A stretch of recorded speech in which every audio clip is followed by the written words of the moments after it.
The two changes see Joe McDonnell, a former man of this parish, who's joined Boreham Wood on an emergency loan from Eastleigh, just like he did at Solihull Moor last season, comes in place of Ashmore in goal. Sousa in place of the former Notts man, Dion Kelly-Evans. McDonnell in goal, the back three of Evans, Fifield and Bush. The wing-backs, Sousa and Ilasanmi. In midfield, Broadbent, Payne and Zach Brunt, who's been named their Young Player of the Year and played for the Magpies last season. Up top, Tyrone Marsh and Leon Love, who scored the goals in the midweek at Barnet that got them to this playoff semi-final. Mark Stallard, this is surely Notts County's strongest side when you consider the opposition, the size, the physicality that will come up against them today. Yeah, that's absolutely right. I mean, this is pretty much Notts' strongest team. It's the one Luke Willington's gone with. You know, they know what they're about. It's the team he put out last week. We said he would go with the strongest team. That's the way it's proven to be with that week in between. It's Boreham Wood that have had to make a couple of changes, having that game against Barnet. As you mentioned, the goalkeeper, the first choice goalkeeper, Nathan Ashmore, injured. Dion Kelly-Evans, the other one, former Notts player who we know so well, he's the man that misses out, so you would assume picked up an injury in that game. So Notts, the more settled lineup, but again, great atmosphere. They've got to harness this. I expect Notts to try and start with a quick tempo. We expect Boreham Wood to play with a back three big centre halves. It's saying Chris Bush, Jamal Fifield and Will Evans, but they're big units. They won't like being moved around. Can we get the ball into Ruben Rodriguez and Sam Austin just in them withdrawn positions? Because will the centre halves like come out, be dragged out? They like to keep compact, keep tight, condense space, and Notts don't like to put the ball in early into the penalty area. They like to play through the lines. Again, an interesting clash of styles. It's all about which one comes out on top, particularly in the first 15-20 minutes, set the tempo of the game. The home of football, Wembley, awaits one of these two sides, these two teams that are so difficult to separate when they meet each other. They say styles make fights. These are always close affairs. They've met 8 times in the National League. Never has a game been decided by more than 1 goal, and 4 of the last 5 meetings have all ended in a draw. Today can't end in a draw. We need a winner, whether that takes extra time and penalties or not. Boreham Wood kick us off, and immediately Chris Bush dispatches the ball out to the right-hand side, puts too much on it, and it goes out for a Notts County throw. And it's match day on BBC Radio Nottingham with myself, Charlie Slater, Mark Stallard alongside me as always. The referee is Scott Tallis, who is the referee in the National League, not to build him up as Sam Slocum just dithers briefly before clearing the ball away, drawing the attention of Tyrone Marsh inside his own 6-yard box. Tallis, the referee at Wrexham on Easter Monday between Wrexham and Notts, and also the referee here back in August when Notts drew 2-2 against Chesterfield. Marsh was offside as the ball went down the left-hand side, but didn't get involved, and instead here's Unlove, who weaves his way into the penalty area, checks this way and that. Notts come up with it though after a poor ball from Leon Love, and the Magpies have it in the bottom right-hand corner. The pitch is bathed in sunlight as Palmer finds Austin, and Austin's caught on the halfway line, but not before he can find Chickson down the left-hand side, edge of the area. Early ball! Oh, Rodriguez has been gifted a brilliant opportunity to break the deadlock with only a minute on the clock. Wonderfully floated ball from Chickson to the back post, and Rodriguez has got the wrong side of his marker but fluffed his lines at the last moment and put his effort wide. Goal kick. Well, just an unbelievable opening to the game. Notts under pressure, very calm, playing out from the back, managed to move the ball the full length of the pitch. Crossfield ball from Sam Austin, who got took out by Will Evans, who's lucky not to see a card after the end of that play. Out to Adam Chickson, his ball in from the left-hand side, beyond Macaulay Langstaff, but it just bounced a yard in front of Ruben Rodriguez, who's attacking the back post, 7 or 8 yards out, just bounced awkwardly. He had to hit it first time, Ruben, couldn't guide it on target, just sliced it slightly, and it goes beyond that back post and out for a goal kick, but a real clear sign of that Boreham Wood goal within 80 seconds of the game. They have to be encouraged rather than disheartened by it. Here's Cameron, who picks it up and takes it past the halfway line, and Baldwin, now 5 yards inside of his own half, goes short to Bostock but leaves it too short, and now here come Boreham Wood in the opposite direction. Poor from Baldwin. Unlove might well be the target down the left-hand side of the penalty area. He is. He's got Rawlinson for company. Ilasanmi back there in support now as well. Here's Zach Brunt. He's going to want to prove a point today. Came here to Meadow Lane, didn't play as much as he wanted to. As away, Unlove goes down the inside left. Good job that he couldn't get on the end of that little through ball because the Notts defenders were claiming offside. He wasn't offside, I don't think at all. Instead, it'll be a goal kick. Sam Slocum, the keeper, in his bright orange goalkeeping kit. Yeah, absolutely. I mean, we thought that Luke Garrod might try and match up Notts. There's a slightly different formation. They're playing slightly different line. And Chris Bush, they're playing a back three. And Chris Bush is going to push on Ruben Rodriguez every opportunity he can get as Aidan Baldwin brings the ball out from the back and wins a foul. But what they're doing differently in Boreham Wood, yes, they've got a midfield three, but they've got a definite two up front, haven't they? Tyrone Marsh and Leon Love will play as a front two, as opposed to Notts with Macaulay Langstaff centrally, with Ruben Rodriguez and Sam Austin just withdrawn in behind him. So slightly different formations, both with a back three, but different in how they make up the team in that midfield and forward areas. So from a Notts perspective, can they get the domination in them wider areas? If they move the ball well, they should be able to do that. Notts, who broke so many records this season, most league games unbeaten, most wins in a league season, fewest defeats in a league season, most goals in a league season. Boy, could they do with a few of those here this afternoon. 117 league goals in all scored, 42 of them by Macaulay Langstaff, as Adam Chickson picks it up on the left-hand side and tries to find Sam Austin. Fifield will come across, and not for the first time today from a Boreham Wood player. There's far too much on their touch as they try to slow the game down. Chickson comes forwards and nicks the ball back off of the towering Fifield, and Notts take a quick throw-in. To Austin, back to Chickson, drags a low and poor attempted cross into the 18-yard box, which is hacked away. Notts have started and settled the better of the two sides, Stel. Yeah, they have. You know, no real surprise there. I'd say they've had that one sight of goal early on, which maybe we weren't possibly expecting. Rodriguez sees the ball left short to him, and Bush pounces. Floated pass over the top from Zach Brunt, and Marsh goes down in a heap under the challenge of Cameron. I'm a little surprised that the referee didn't blow his whistle. Well, I'm glad he didn't, but Marsh had just got the wrong side of Kyle Cameron as Notts just conceded the ball 20 yards inside the Boreham Wood half, and they'll look to get forward quickly. You know, they won't waste any time, you know, with excessive passes. Zach Brunt looking to set Marsh over the top, that uses pace. He just got the wrong side of Kyle Cameron. The skipper just maybe making a bit of contact, the referee deeming it not enough to give us a foul, but if he had done, there could have been problems for the skipper there. Nothing doing, however. Notts back in possession, 5 minutes gone. The man on the right hand side, goalless here. It's back to Baldwin. So far, the two lower ranked sides in the playoff qualifiers made it through to the semi-finals. 0-0 here. Chesterfield Bromley is a 3:30 kick-off just up the M1. Here's the man on the right-hand side, found by Rodriguez. He's got Ilasami in front of him. He turns him inside out, gets to the byline, cuts it back for Rodriguez, who balloons it over the top of the crossbar. His second excellent opportunity of the day. The game's not even 6 minutes old. It's still 0-0. Well, that's a gilt-edged chance, and I'm afraid Ruben should score. Should certainly hit the target. It's fantastic play from Aaron, the man on the right-hand side. Gets one-on-one against Femi and Ilasami, his opposite wing-back, and has him on toast, turns him one way, then knocks it down towards the line, uses his pace to get to the line, and then gets his head up and puts it on a plate for Ruben about 10-12 yards out. He's got time to see the ball coming. There's no one in the way, and he blazes it, gets underneath it, blazes it over the crossbar and into the Hayden Green family stand. The Notts fans behind the goal there. I think we all expected to see the Boreham Wood net bulge there. As you say, second chance for Ruben Rodriguez, not had his shooting boots on so far. That was, the first one was awkward. That was a gilt-edged chance. Again, plenty to be encouraged about, though.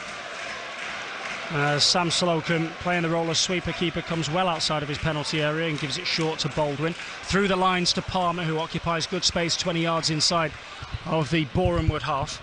Austin and Palmer play a game of after you, no, after you. Eventually, Austin takes charge of the situation and finds Aidan Baldwin inside the centre circle. Rodriguez in motion as he's held by Bush, but Notts keep it with the man on the right-hand side. He's already turned Ilasami inside out once. This time he tries to roll a ball into the edge of the penalty area for Matty Palmer. It's cleared away, though, and Rawlinson steers the possession back to Slocum, and it comes straight back out to the Welshman. Leon Love puts him under pressure. Unglove with the thighs of an Olympic deadlifter or squatter. He's got the biggest legs you're ever likely to see on a football pitch. And I share a commentary box, often a tight commentary box, with Mark Stallard. Believe me, those thighs are even bigger than Stall's.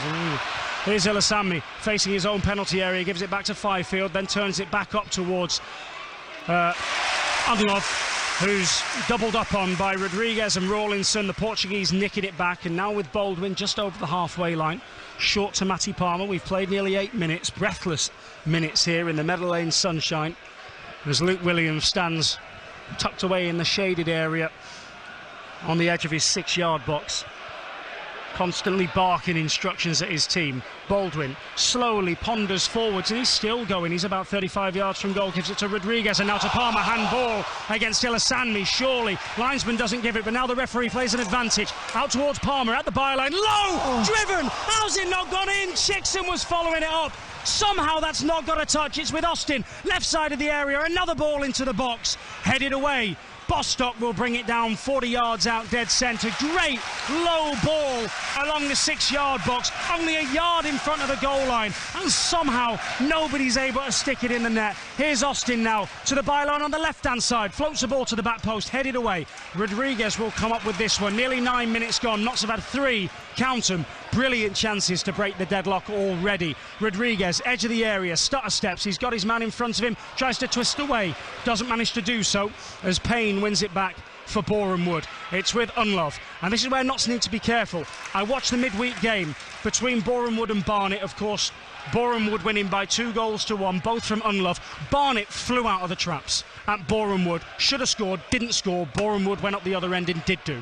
Long ball from Evans, trying to find Marsh, who will have the pace advantage, but Baldwin's with him, makes a clumsy, I dare say daft, and I'm stopping just shy of stupid, barge with his elbow in the back of Marsh, and that's going to lead to a free kick about 5 yards outside of the Notts County penalty area, down the left-hand side, and provide the likes of Bush, Evans and Fifield, who've got all that aerial prowess, the opportunity to come forwards, as Brunt will whip a ball into the Notts box. Yeah, what that previous counter-attack does show, though, that with Boreham Wood, they'll soak up pressure, they'll try and do that, but they have got the power and the pace to hit Notts on the counter-attack. It's just a big diagonal ball looking for the pace of Tyrone Marsh in that outside left channel. You say Aidan Baldwin's just got to stand up, shadow him. He's there with him. He doesn't need to go and try and win the ball. Leans in the back, allows Marsh to go down and win Boreham Wood this free kick about 3 or 4 yards in from their left-hand touchline. First real dangerous moment of the game this for Notts, with 10 minutes on the clock. Brunt, curling ball, keeper comes and grabs it. Far too close to Sam Slocum, that curling right-footed ball of Zach Brunt. Catching practice for the Notts number 1.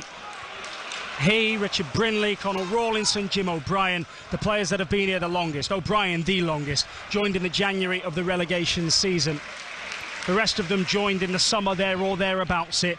Brinley joining towards the end of August, early September in that first season in the National League. Just 4 players remain from the side that went to Wembley and lost against Harrogate. Notts this season know that they could now be less than 90 minutes away from returning to the Arch for the first time since then. Marsh will be offside if the ball goes in his direction. It goes beyond him. Long clearance forwards. And I guess, shy of breaking the deadlock, Luke Williams will be very happy with what he's seen so far. Well, absolutely, but that is the key thing, isn't it? Putting the ball in the back of the net. Notts have had 2 really good opportunities. The second one for Ruben was a gilt edge, as I mentioned. That third one, not so much a chance, but Matty Palmer firing a ball low from near the byline from the right-hand side, inside right channel, firing it low. I don't know what's happened. He's got a deflection from something. I don't know if it clipped the near post or somebody on the line just managed to turn it away. But nobody in a Notts shirt was able to get a finishing touch on it, but a real dangerous bit of play down Notts' right-hand side. Bostock has it, making his 300th career appearance today. Out to this right-hand side where Notts, as Stal was saying, have had so much joy so far. It's with Rodriguez, has Bush in front of him. The man close at hand as well, takes a big touch out of his feet. They've drawn that giant centre-half out of his normal position. And there's space in behind him, which Langstaff currently occupies. Baldwin. Bush is just following Rodriguez everywhere he goes. He's like a shadow, a giant shadow.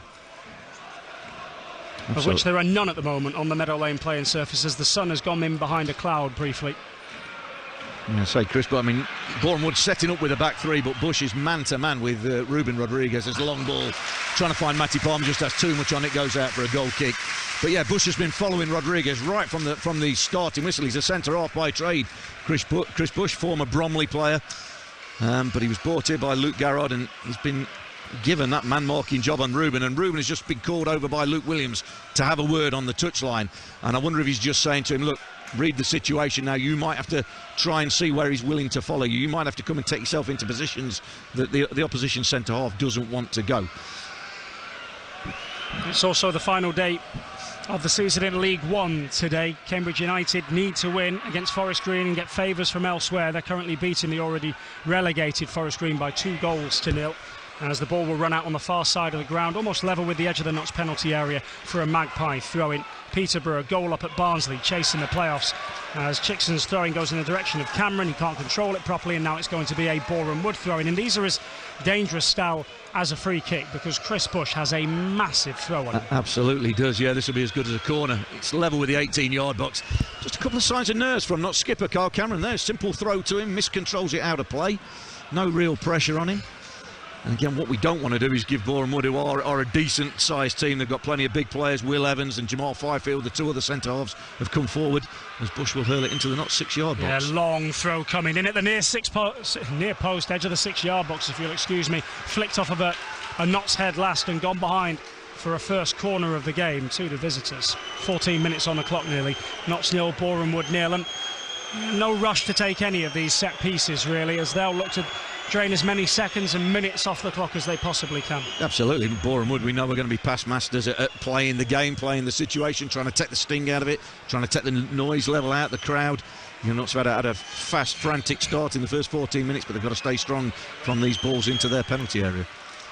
All of that size, as the referee wants to just have a quick word with Tyrone Marsh and Sam Austin for some pushing and shoving before we can get back underway. Scott Tallis, the man in black, is now happy that we can resume. Zach Brunt stands over the ball, puts his left hand in the air, right-footed, drills it towards the penalty spot. Evans wins a header, comes back off of Rawlinson as the two number 5s meet. Here's another ball into the box, headed up and over by Ilasami for a goal kick. Yeah, dangerous ball put in from Zach Brunt on the right-hand side as the corner was repelled back out to the corner taker. But that much pace on it. Ilasami at the back post. Oh, he was always rising, always above his head. He couldn't get up and over it, and it just glanced off his head harmlessly away for a goal kick to Notts. But you would fancy that Boreham Wood, yes, they're going to have the counter-attacks. You'd fancy the set pieces are going to be their main threat for Notts. The League One playoff place is also being decided in League One today. Peterborough are a goal up at Barnsley, which as it stands moves them into the playoff places because Derby are a goal down at Hillsborough against Sheffield Wednesday. It's also 1-1 between Portsmouth and Wycombe, 2-1 to Plymouth at Port Vale, who are going for the League One title today. Only Ipswich can beat them to that throne, and that is goalless. Notts have the ball back with Ruben Rodriguez. Tries to find Langstaff. He's got Fifield on his back, and the ball just wouldn't get to him quick enough. And so Fifield nicks in front of Langstaff. And that's going to result now in a Boreham Wood throw-in, level with the halfway line. The Wood manager, Luke Garrard, has got the ball. He gives it to Bush, who slowly ambles out to this left-hand side. Holds the ball above his head. Williams turns away. He knows that they'll look to waste as much time as they possibly can today and just slow the game when they have the opportunity to do so. Uncontested header for Ilasami, but hooked away by Baldwin near the edge of his own penalty area. Marsh has got a hold of the shirt of Baldwin, but it won't matter. Ball will run beyond both of them and straight through to Slocum, who swiftly bowls it out to Cameron down the left-hand side. He's under immediate pressure and so forced back inside by George Broadbent, the former Sheffield United man. Long diagonal ball forwards looking for Langstaff, and I'm not sure that's how they're going to find him today with those long diagonals. Feels like if they're going to find Langstaff, if they're going to find Rodriguez in those dangerous areas, it has to be intricate stuff. Through ball for Boreham Wood. Linesman's flag eventually goes up. Fortunately, there wasn't a god-awful collision between Unlove and Slocum. As goalkeepers every time must look at linesmen in those occasions, as I think Slocum does there, and just thinks, come on, why are you attempting a collision? Yeah, it is. Again, but it's not the linesman's fault. It's the law, it's the regulation of why they've got to wait. That, yeah, again, Notts playing that high line, squeezing up, catching Unlove offside. But the linesman's flag can't come up until he's deemed as active, which Sam Slocum would have got there first, did get there first. But again, you just fear that there's going to be that collision and somebody's going to get injured in one of them situations. Well, Slocum did earlier on in the season, you remember, when he came back from injury. As soon as he came back, lasted 17 minutes and then did get injured in one of those needless collisions. Naman tries to find the round-the-corner ball to Matt Palmer. Just cut out by the tracking back, Zach Brunt. all Notts at the moment. We've played 17.5 minutes. Notts 0, Boreham Wood 0. It stumbled somewhat, Boreham Wood, into the playoffs. Yes, they did win on final day, but they've got 10 points from their last 8 games. They only won 3 of their last 10, Boreham Wood. But went unbeaten for over 3 months from the turn of the year to mid-March, a 14-game run that, once they got their FA Cup exploits out of the way, which they always seem to do, this time they lost on a replay to League One Accrington, who will soon become League Two Accrington. But once they got that out of the way, they were really able to concentrate on the league again, and that's what saw them soar up the league in that 3-month unbeaten run. As the Magpies still have it, just crossing the halfway line with Aidan Baldwin, 18 gone, finds Rodriguez. He has Fifield on his back. Tall and gangly centre-half, it's like having a daddy long legs trying to defend. It's now with Chickson, and Fifield's left Rodriguez all on his own, and with his right boot bends a ball into the edge of the 6-yard box, headed away by Evans, and out for a throw-in on the near side. He completely abandoned his post there for a moment, Fifield. Yeah, Fifield didn't. I say, we were talking about that before the game. When you drop into them positions, defenders don't know whether to go with you and be dragged away from that penalty area that they're supposed to be defending, or whether they do as Fifield did there, drop off, and that allowed Ruben to turn and put a ball into the box. And say it's got to be a pretty pinpoint ball into the box aerially for Notts to have any joy, because there are, like I say, some big units back there in the Boreham Wood defence. And another bit of nerves and sloppiness from the Magpies on the far side of the ground as Sam Slocum's ball out towards Cameron's gone astray. Cameron couldn't keep it in, and instead it'll be a Boreham Wood throw. They're trying to nick as many yards as they possibly can. If they nick any more, Chris Bush will be able to come forwards and take a long throw. As it stands, yeah, the referee Scott Tallis is aware of what Enrico Sousa is doing on that far touchline away from us in front of the Jimmy Cyril stand.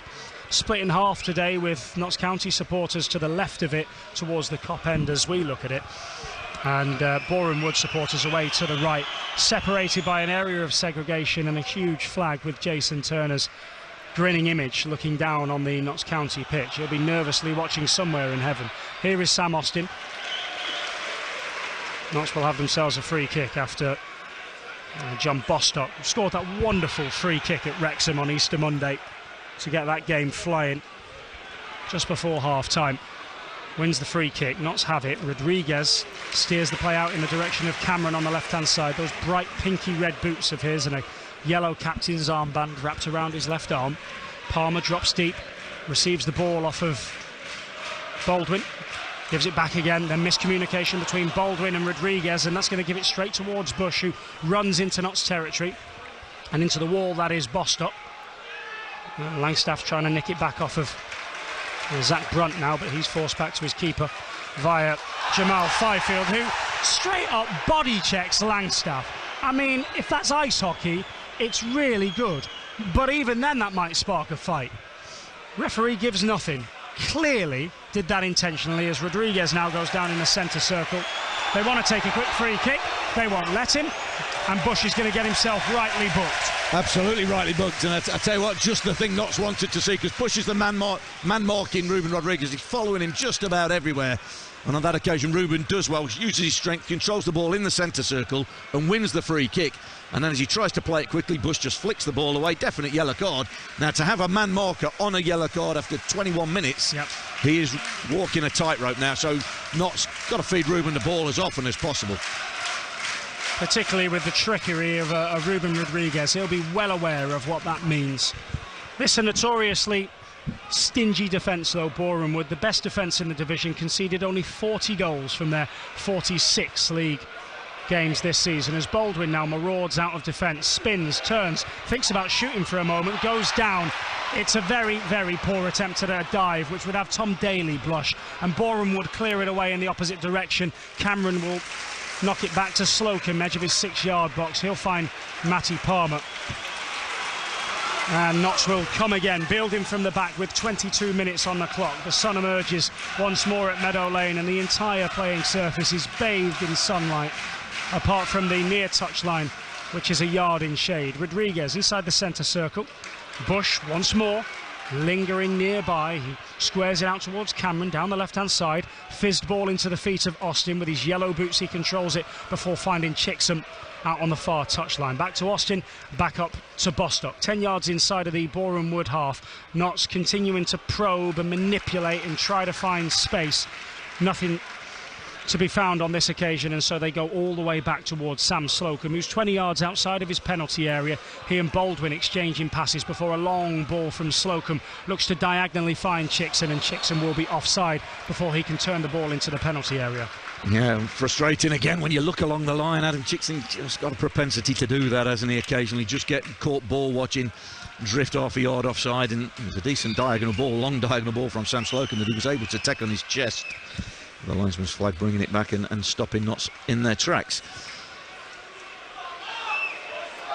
I do hope that those sat in the first 10 to 12 rows of the Kop have brought their sun cream with them today, because they're all going to go home a little bit pink. If not, it's a beautiful day when that sun shines, warm even when it doesn't. It almost feels like the first summer's day. What you'd also say, it's not a day he's onside this time, in respect of Boreham Wood to be chasing the ball for 90 minutes. No, not when they've had a midweek game as well, as Marsh picks it up on the right-hand side of the Notts penalty area, tries to find Unlove, edge of the 6-yard box, does do, turns back to Marsh, shot come cross, come pass, straight at Sam Slocum. He dives down low to his right-hand side and makes a comfortable save. We played nearly 24 minutes, Notts 0, Boreham Wood 0. It's nervy, but Notts are on top. Yeah, they are on top, but is that the first chance on target? I think it's shot on target. I think it is from Boreham Wood, or from either team. And it's good little link-up play between Marsh and Unlove, the two strikers. Not seen a lot of the ball. They do pose a threat. Say, Boreham Wood not known for scoring too many goals, but they do pose that threat. They've got a bit of pace. They've certainly got strength. And they managed to combine well on the inside right channel there. Marsh playing the ball into Unlove. And then as defenders' eyes were taken away, Unlove finding the ball back to Marsh from about 15 yards out on the angle. Low side foot firm. Sam Slocum down low to his right-hand side, gathers comfortably. Good ball from Rodriguez out to the man on the right-hand side. He's running at pace at the defence, into the penalty area, still going, tries to nutmeg his man. It's blocked by a shin. Comes back to Palmer, right-footed first-time ball, also blocked, this time by Bush. It'll be a Notts throwing down the right touchline, nearly 25 minutes gone.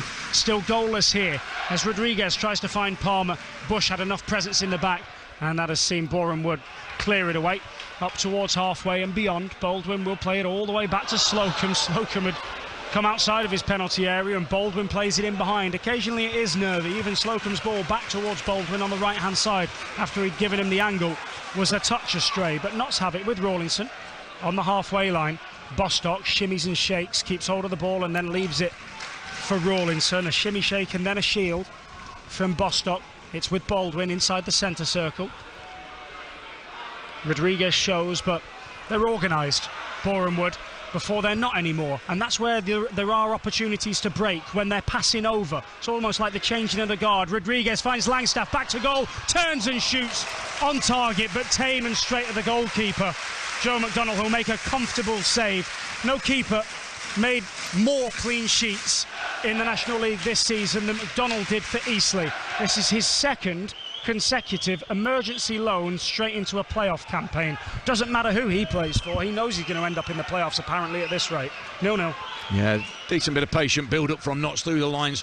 Rodriguez for once just able to shake off Chris Bush. Found the ball on the inside left channel, his ball through. Found into the feet of Macaulay Langstaff. He had Jamal Fifield all over the back of him. He was 10 or 12 yards out, back to goal. And as we know from Notts' record goal scorer for this season, he just tries to buy himself half a yard and hit it with his left foot on the turn. Unfortunately, just hits the top of the ball, takes all the pace off it, and it daisy cuts its way straight into the hands of Joe McDonnell. But no sooner do Boreham Wood have an effort on goal at one end, Notts have their first effort on target at the other.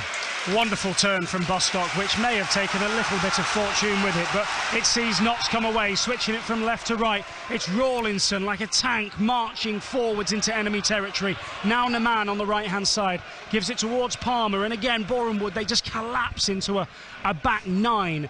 Here is Palmer, short for Austin, round the corner to Rodriguez! Saved by the keeper. Another great chance for Rodriguez to break the deadlock. It's just not been his day so far. Third time this afternoon he could have given Notts the lead. It is instead going to be a corner kick. Rodriguez with another golden opportunity as he hangs his head. Don't feel sorry for yourself, son, it'll come. Here's Bostock from the short corner. Boreham Wood momentarily lapse, sleeping, but it won't matter because the ball's too long for Langstaff and it goes behind for a goal kick. Well, if the first one was a good chance, the second one was gilt-edged. That is an absolute sitter. I'm afraid he's through one-on-one with the keeper and he's fluffed his lines, Ruben, the third time through on his favourite right foot. It's a lovely little play, bit of play, ball from midfield into Sam Austin. First time ball round the corner for the run of the spinning run of Ruben Rodriguez. He's 10 yards out, one-on-one with McDonald. He can pick his spot, he can do what he likes, and he plays it tamely straight into the body and into the gloves of Joe McDonald. Terrible finish, has to be said. Ruben, for all the ability that he's got, he will not get two better chances than he's had already in this game. He's had 3 in total, but 2 of them have been absolutely, well, gilt-edged, golden chances, and will we come to regret them at the end of the game? We certainly hope not. Well, remember that if we do, it could well be the last time you see Ruben Rodriguez in a Notts County shirt. What a heartbreaking way it would be for him to go out of contract in the summer has brought such joy. Not so much in the first year. I think he sort of flattered to underwhelm at times, but last year and particularly this year, what a wonderful footballer he's turned into at Meadow Lane. As Notts try to win it back off Boreham Wood. Long ball away down the right-hand side. We've played nearly 29 minutes. Still goalless here, but Notts, as you may well have been able to gather, have had the better chances, and all of them have fallen. So Ruben Rodriguez, who's got 18 for the season, scored v Grimsby in the semi-final last season, scored at Torquay in the semi-final the season before that. Should have scored in a third straight playoff semi. Here's Palmer, bit of space down the inside right. He's got a man further out wide, and that's where the ball goes. Takes a touch out of his feet, closed down by Ilasami to Palmer. Palmer back to Rawlinson. Everybody forward for Notts, everybody back for Boreham Wood. Here's Aidan Baldwin, the half-hour mark about to tick over as the sun dips in behind a cloud and gives everybody a bit of a break from the heat for a moment. To Chickson, down the left-hand side, short for Austin, takes a touch, takes it away now from Payne and just sticks him still for a moment as the ball gets crossed into the penalty area and Fifield heads it away, out towards Bostock. Little ball for Palmer and back to Naman again. Right-hand side of the penalty area, the corner of the 18-yard box. He's got the defender on toast as he puts it across the 18-yard box. Perhaps just ran out of ideas that time, but he's certainly got the one-up on whoever's marking him over that far side. Langstaff with a rare effort from the edge of the 18-yard box is blocked at source and comes out for a throw-in on the near side, and listen to Meadow Lane roar. Yeah, but this is good sustained pressure from Notts, keeping the ball alive, keeping the ball in that final third, looking to probe, looking to take Boreham Wood back towards their own goal. Half an hour on the clock. Notts looking dangerous. Aaron Naman every time has got Ilasami backpedaling quicker than a politician with a U-turn. Topical, I like it. Here's Naman. He's going to cut in field once more, being shown in as Austin receives the ball back to goal but can't hold Payne off. That's unfortunate. And here come Boreham Wood through the middle. It's with Broadbent. Unlove to his left, Marsh to his right. It's the latter who he goes to, and it's Marsh with his dreadlocks tied up behind him in a ponytail who receives the ball, controls it, and Boreham Wood happy for just a spell of possession, perhaps briefly. Back in the middle of the defence with Fifield. Half-time in League One, those were all midday kickoffs as the ball goes long, switching from right to left.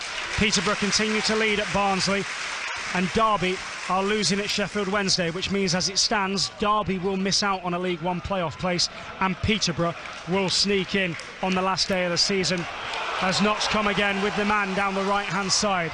Once again, Fifield backpedaling, tries to find Rodriguez. McDonald comes. There's a collision as McDonald throws himself at the feet of the Portuguese, both of them well within their rights to come for that. And McDonald stays down. Rodriguez is also down, but I think he's okay. Slowly getting back up to his feet now. There is no goalkeeper on the bench for Boreham Wood. Scott Tallis is going to take Rodriguez to one side. I hope for nothing more than just to say, why don't you go and check on him to see if he's okay, because Rodriguez has absolutely every right to go for that. Yeah, absolutely nothing wrong from Ruben there. It's a 50-50 ball. You've got to say both both players, particularly the keeper, brave coming out like that. There was just half a yard too much, and it was an underlap run. The underlap run from Rodriguez in the inside right channel as Aaron Nemann's one-on-one with Ilasami. He plays the ball into the path. And all you could see coming there was Ruben, if he could nick the ball first, McDonald coming out would take Ruben's legs away. You'd see a penalty opportunity there.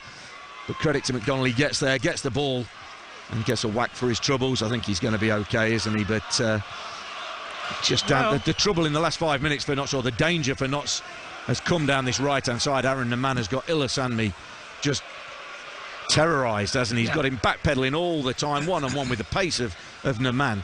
That is going to be a real threat for Notts if they can keep feeding him the ball and getting it to him early enough where Boreham Wood can't double up on him, and get another man back to help Ilasami out, because he is struggling one-on-one with him. McDonald helped back to his feet by the Boreham Wood physio. As I say, no goalkeeper on the bench for Boreham Wood.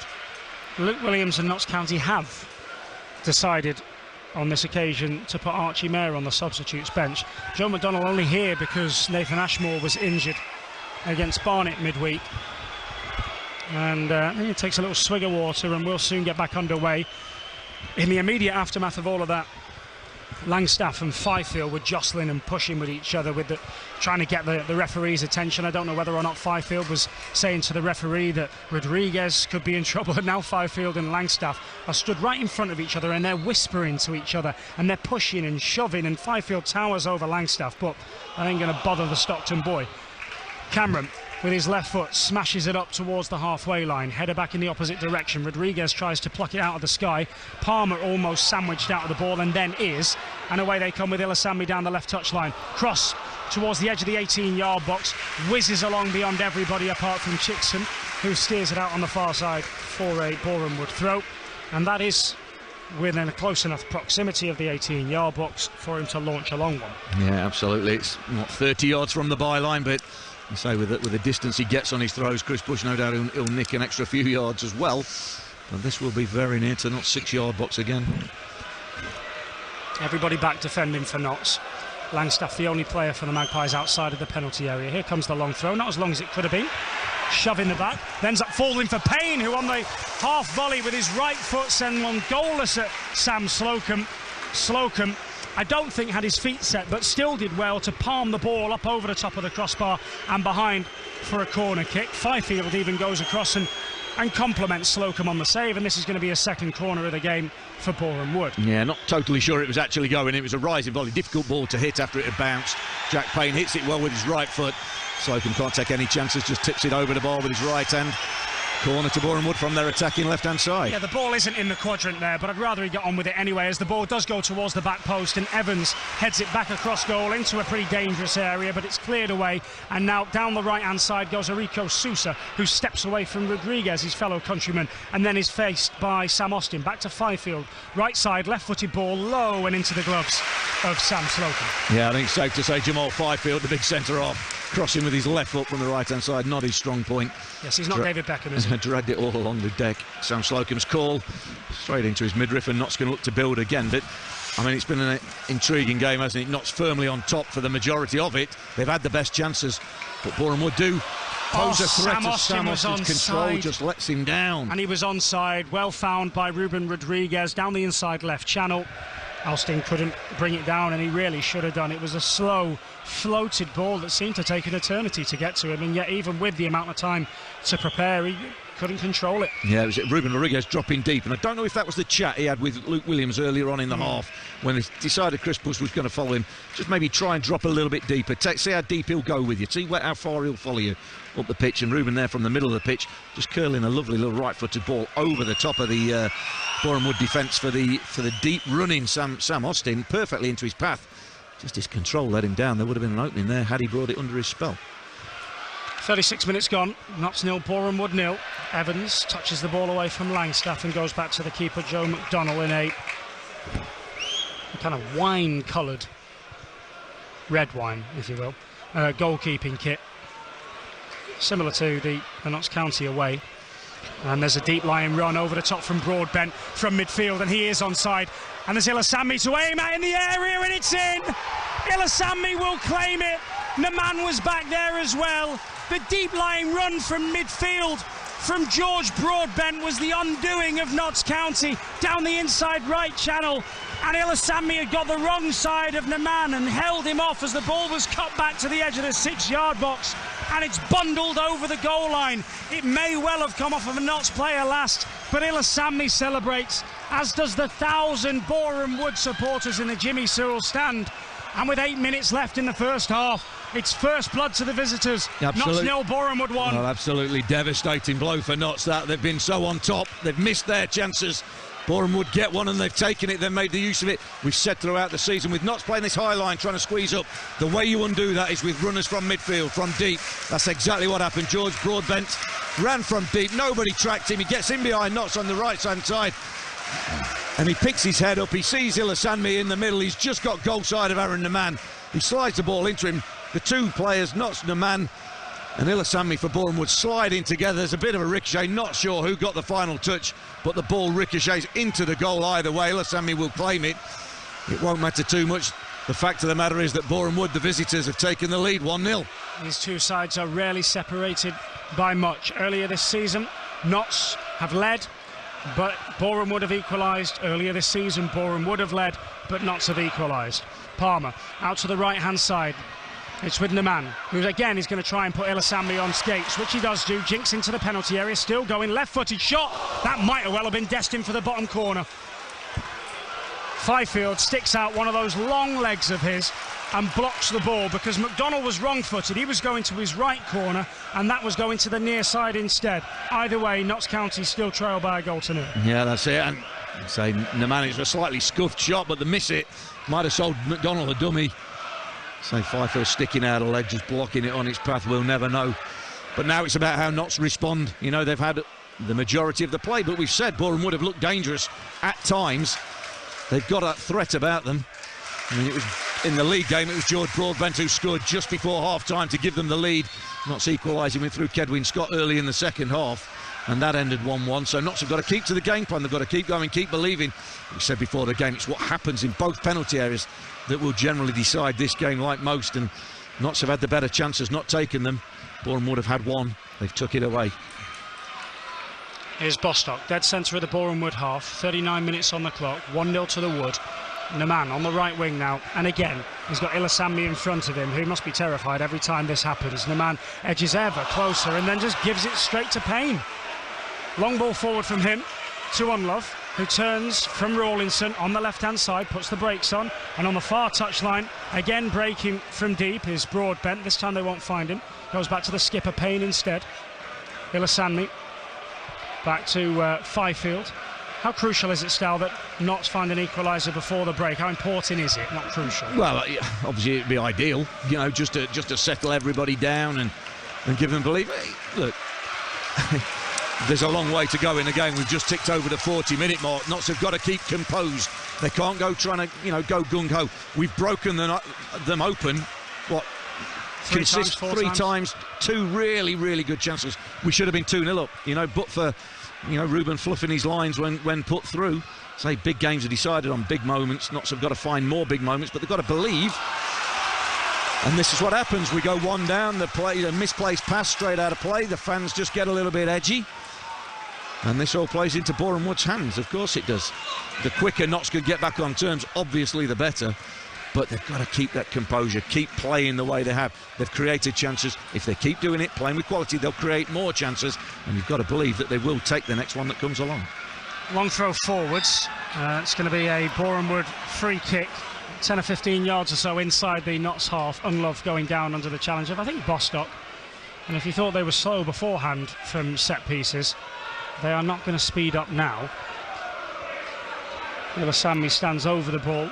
He'll take the free kick eventually. About 3.5 minutes or so remaining at the end of the first half, plus probably a couple of minutes of stoppage time to come. Still plenty of time then. Match day on BBC Radio Nottingham. After the game you'll hear all about it, all the post-match analysis. And of course, reaction from the dressing room as well. Here's Chickson, down the left-hand side. Set away by the rollout of Sam Slocum. Austin for company. Bostock over there as well. Palmer in the middle with more space. That's where the ball now goes. He's got Marsh on his back. He just pivots away from him and squares it out towards Rodriguez. Bush is tracking him again, and every time that leaves space in behind.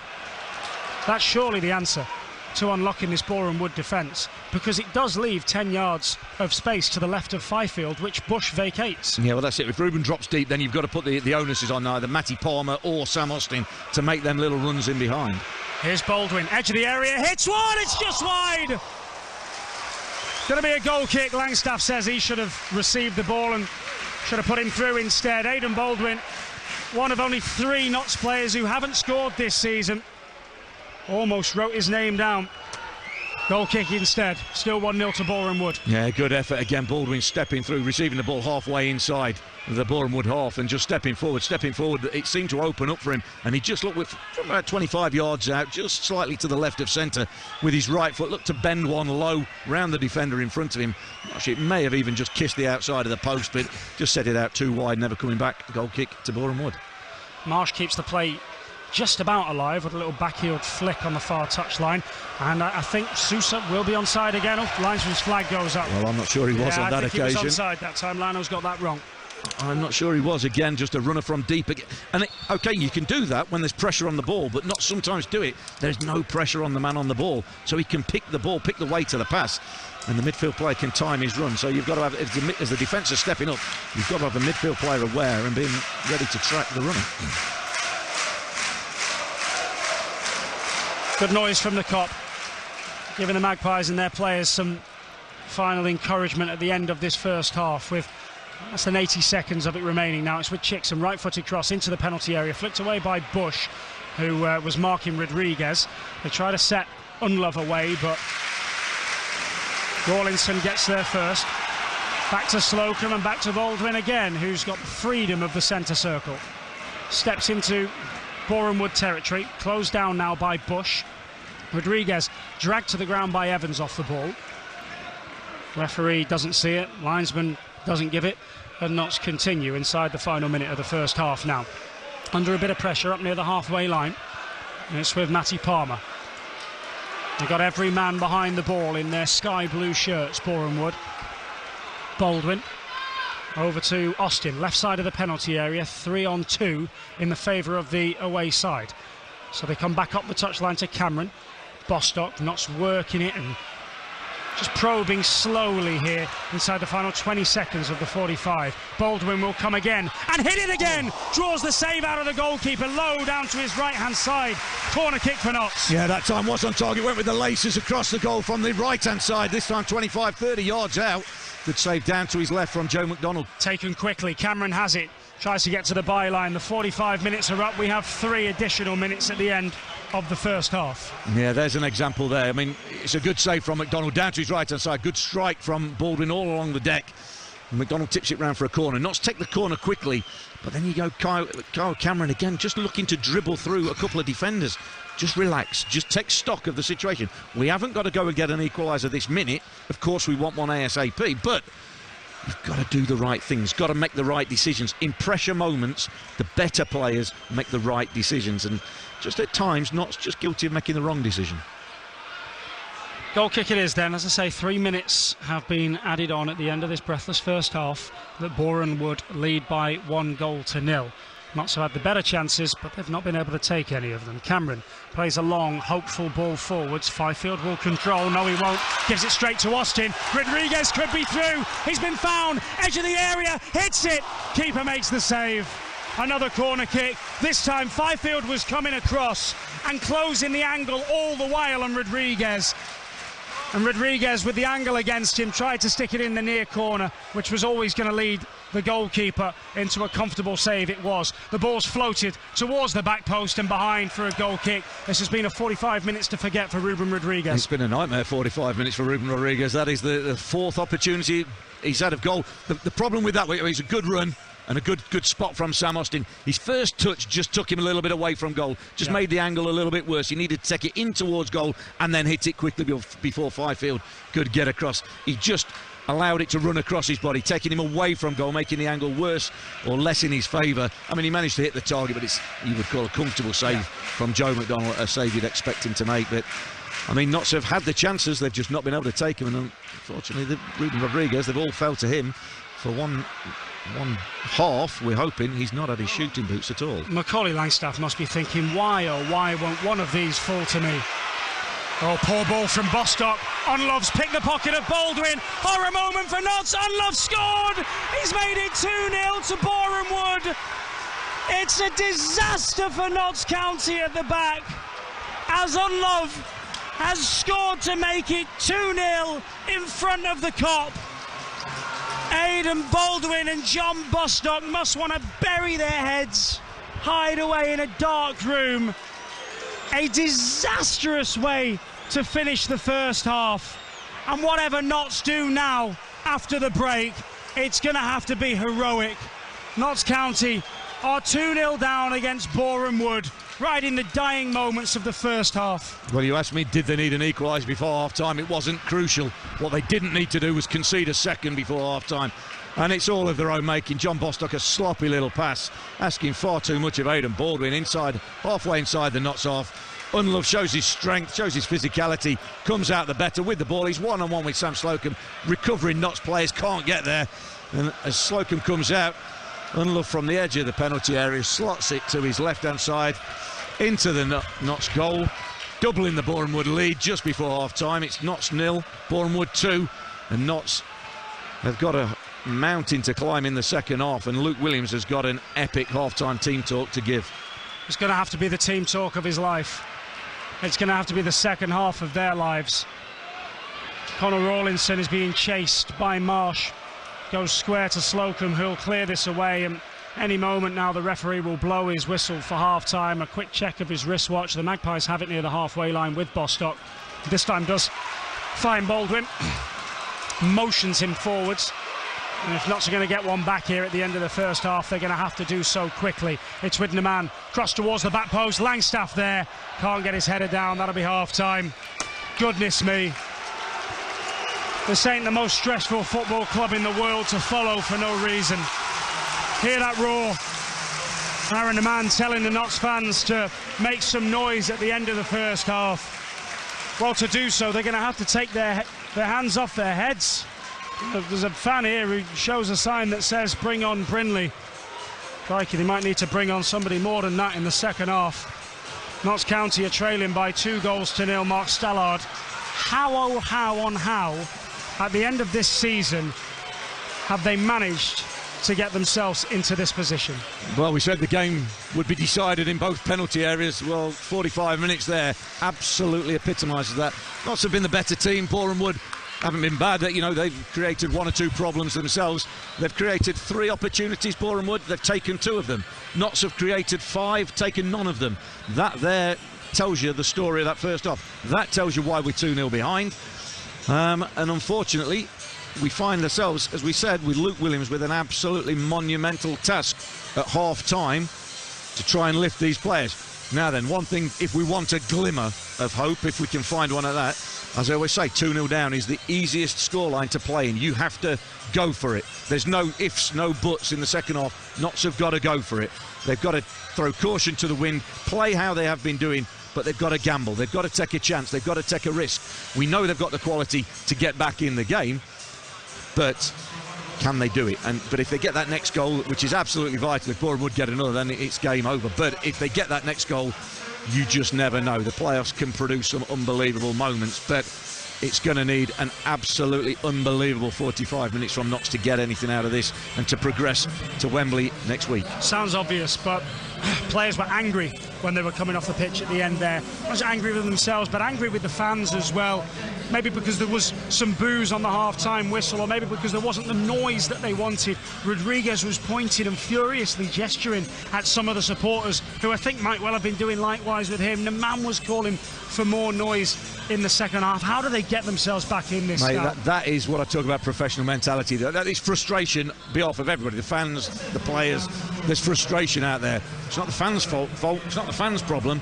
Like I say, Notts have played well enough. They've created golden opportunities, not just half chances, golden opportunities to have been 1 or 2 ahead. You don't take them, and then we can see what has happened here. I mean, Boreham Wood at 2 to the good. The game isn't gone.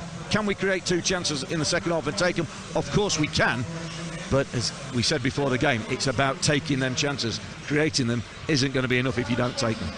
Half-time here at Meadow Lane then. 2 goals late on in the first half have given Boreham Wood the lead and Notts County a mountain to climb. At the break, Notts County 0, Boreham Wood 2. A huge 45 minutes on the way. You won't miss any of it on BBC Radio Nottingham. Charlie and Stal will be back for you in about 10 minutes or so. In League One, about half an hour to go in those games. As it stands, Cambridge are staying up. MK Dons, Morecambe, Accrington all going down with Forest Green. And at the other end, Peterborough look like they're going to get in the playoffs. They are winning at Barnsley while Derby are losing at Sheffield Wednesday. So they will swap places. Derby down to 7th, Peterborough up to 6th if it stays as it is. Let's get the latest on the cricket. Dave Bracegirdle. We're in the luncheon interval and news has just filtered through that Lancashire have declared their score as they went off 329 for 8. That means Nottinghamshire have been set a victory target of 295 in 67 overs. I fancy Notts will give this a real old go. They've not managed to win last time they were involved in a last day thriller. That was a couple of weeks ago at Lords against Middlesex. 295 in 67 overs. Not going to be easy, but with a shortish boundary they'll certainly look to take this on. This morning Lancashire lost 4 wickets, 2 early on, 1 to Lyndon James and 1 to Luke Fletcher. Then a lengthy partnership between Stephen Croft, who made 49, and Tom Hartley, 58 not out. Just got Lancashire up to approaching 300 before Notts nipped out Croft, and then Bailey, who was run out the last ball before lunch. Then the declarations come in during the interval. Notts have been set to score 295 in 67 overs. Dave Bracegirdle, thank you. Commentary on that continuing on the BBC Sport website and app. It's 26 minutes past 1. Join us across the BBC to celebrate the coronation of Their Majesties King Charles and Queen Camilla. Be part of the event of a lifetime with our coverage of the coronation service at Westminster Abbey. Get a glimpse into the King's life with an exclusive new documentary, and enjoy celebrations across the UK and the Commonwealth, from local street parties to international choirs singing as one, and the spectacular concert at Windsor Castle. Celebrate the coronation with us. Watch on iPlayer, listen on BBC Sounds. Match Day. BBC Radio Nottingham. Big day of football ahead tomorrow as well on BBC Radio Nottingham. Mansfield at Colchester kicking off at 12:30. They need to win and hope that Carlisle, Salford or Bradford lose, and they also need to improve their goal difference on anyone that does lose. Losing their own last 2 home games has left them in this position. Nigel Clough's been telling the BBC's Andrew Lawyer about the mood following the second defeat last week to struggling Harrogate. Everybody's, because of the weak result, a little bit more chilled than we might have been, because it's out of our hands. 3 points we were hoping to get. We were looking for 4 points really, at least from the 2 home games. We managed to lose both, so it is very much out of our hands. But what we can do now is try and do our business on Monday at Colchester, and then leave it up to the others. When you do talk about the permutations of what's going to come out of it, what you need to do is win, and potentially win convincingly, and hope things go your way. How do you process that in your mind? That's all we can concentrate on, is that, focus on that. In terms of that, then it becomes like any other game. So that's what we're looking to do, to get the 3 points, home or away. But the convincing bit, as you say, has got to be a 3-goal swing, I think. But let's try and get the 3 points and then see what everybody else does. When it does come to the 3 points, but considering you have to make up the goal difference, are we going to see a freedom, a message to go out and chase this game? No more than we have done in previous away games. We've had some outstanding victories on the road where we've scored goals. You know, we scored 4 up at Carlisle, 4 at Swindon. So we've always gone out with that intention. Sometimes it gets a little bit tighter and you get pinned back when you're away from home, but we try and play the same way home and away. I think that's one of the reasons our away record has been so good this season, is because we've gone out with that intent to attack. Is that encouraging, at the very least, that your default is that? Yeah, well, I think if you had hardly won a game away from home in the last 9 months, and then you're saying, well, now you need to go and win by 2 goals or something, then it's more difficult to achieve that when you're not being used to doing it. We have had some good victories on the road, so we need one more.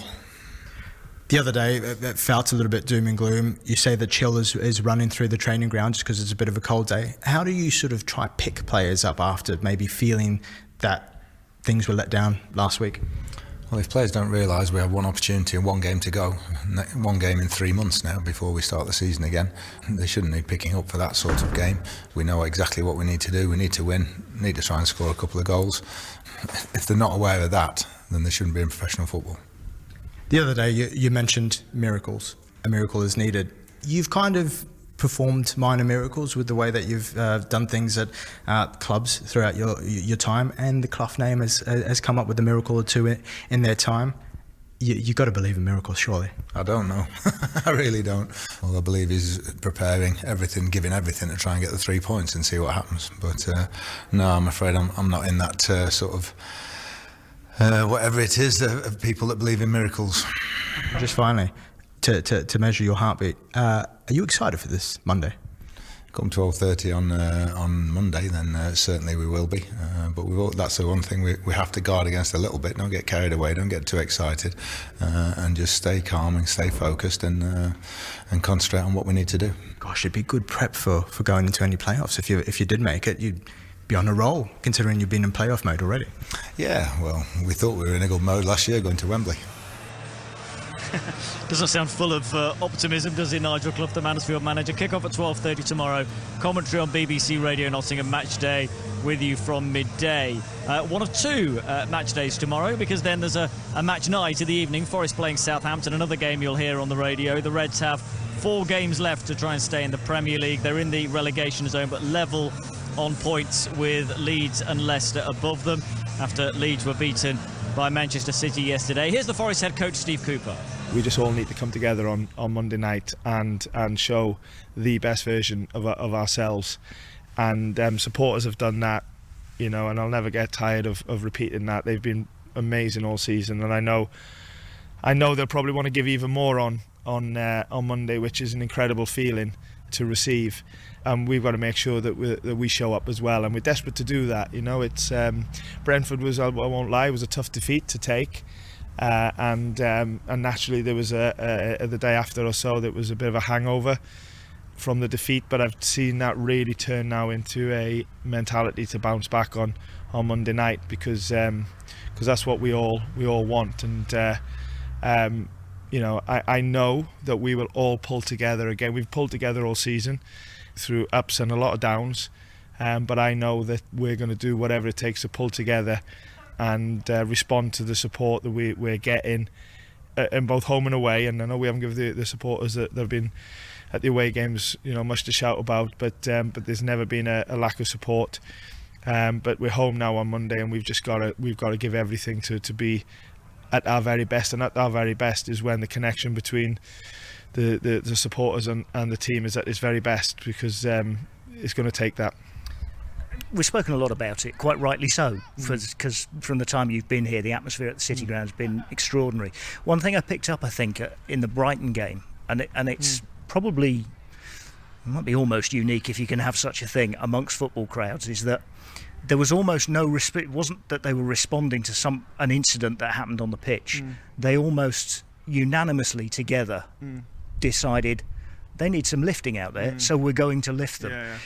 I wonder how much of that does come across on the pitch to the players and in the dressing room. I agree with you, but I don't think that's been the first time. I think that's been constant. And I just said to your colleagues there that where we've been really lucky this year is the support has been at its very best during the times where maybe you don't deserve it as much, and we'll forever be grateful to that.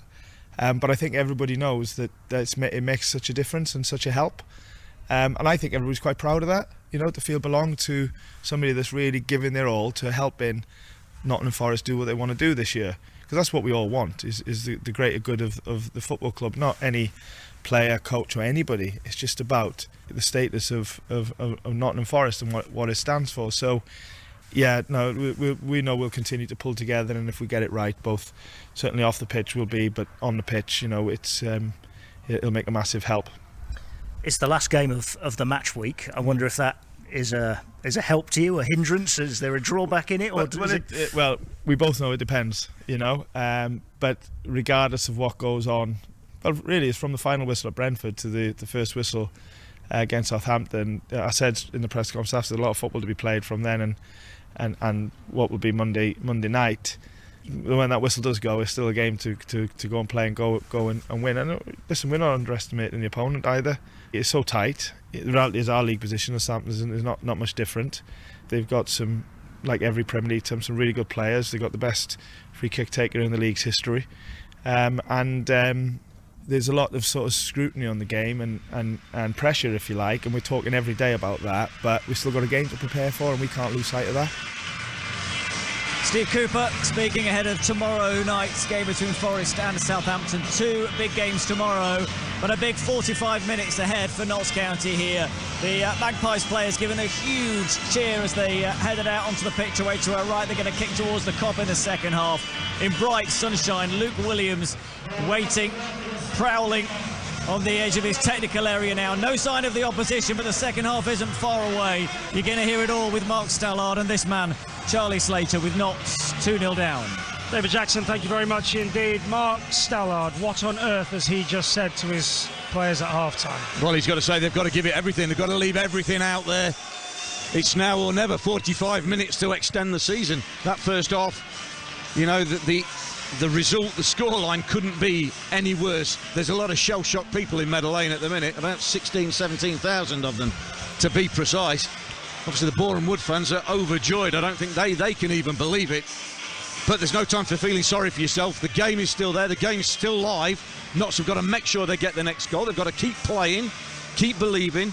But any 50-50 decisions now, any doubt about do you make a forward run or not, has gone. At 2-0 down, you've got to make it. You've got to take the attacking option. You've got to take that progressive option. We've got to go searching the game, and if that means taking more risks and potentially leaving ourselves vulnerable at the back, as we've shown that vulnerability, particularly for the second goal, then so be it. But it's now or never for Notts, do or die.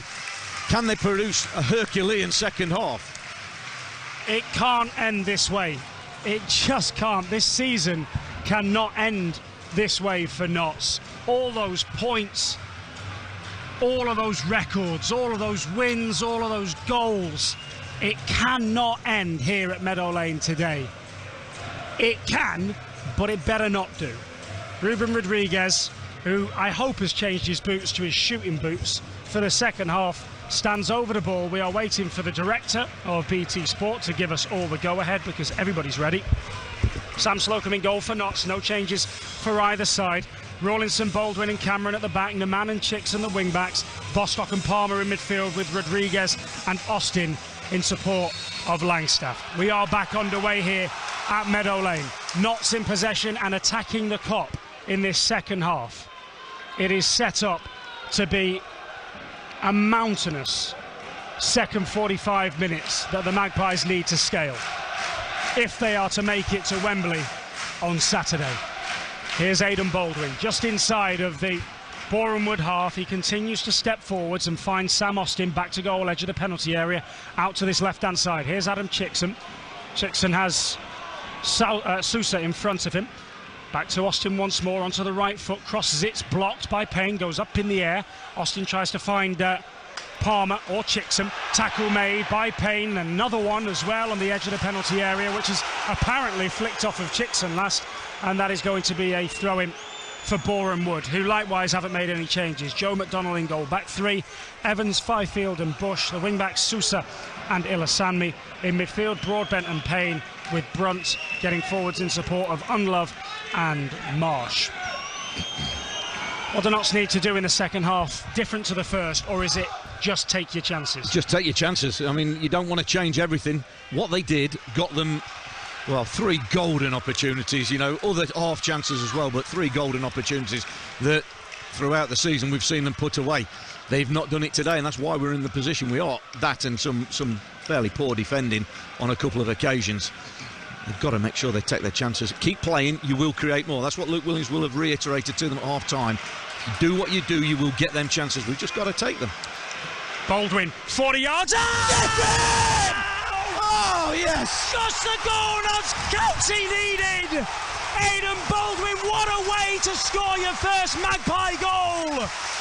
With barely 2 minutes on the clock, Notts County have pulled a goal back, and it's Aidan Baldwin from fully 40 yards.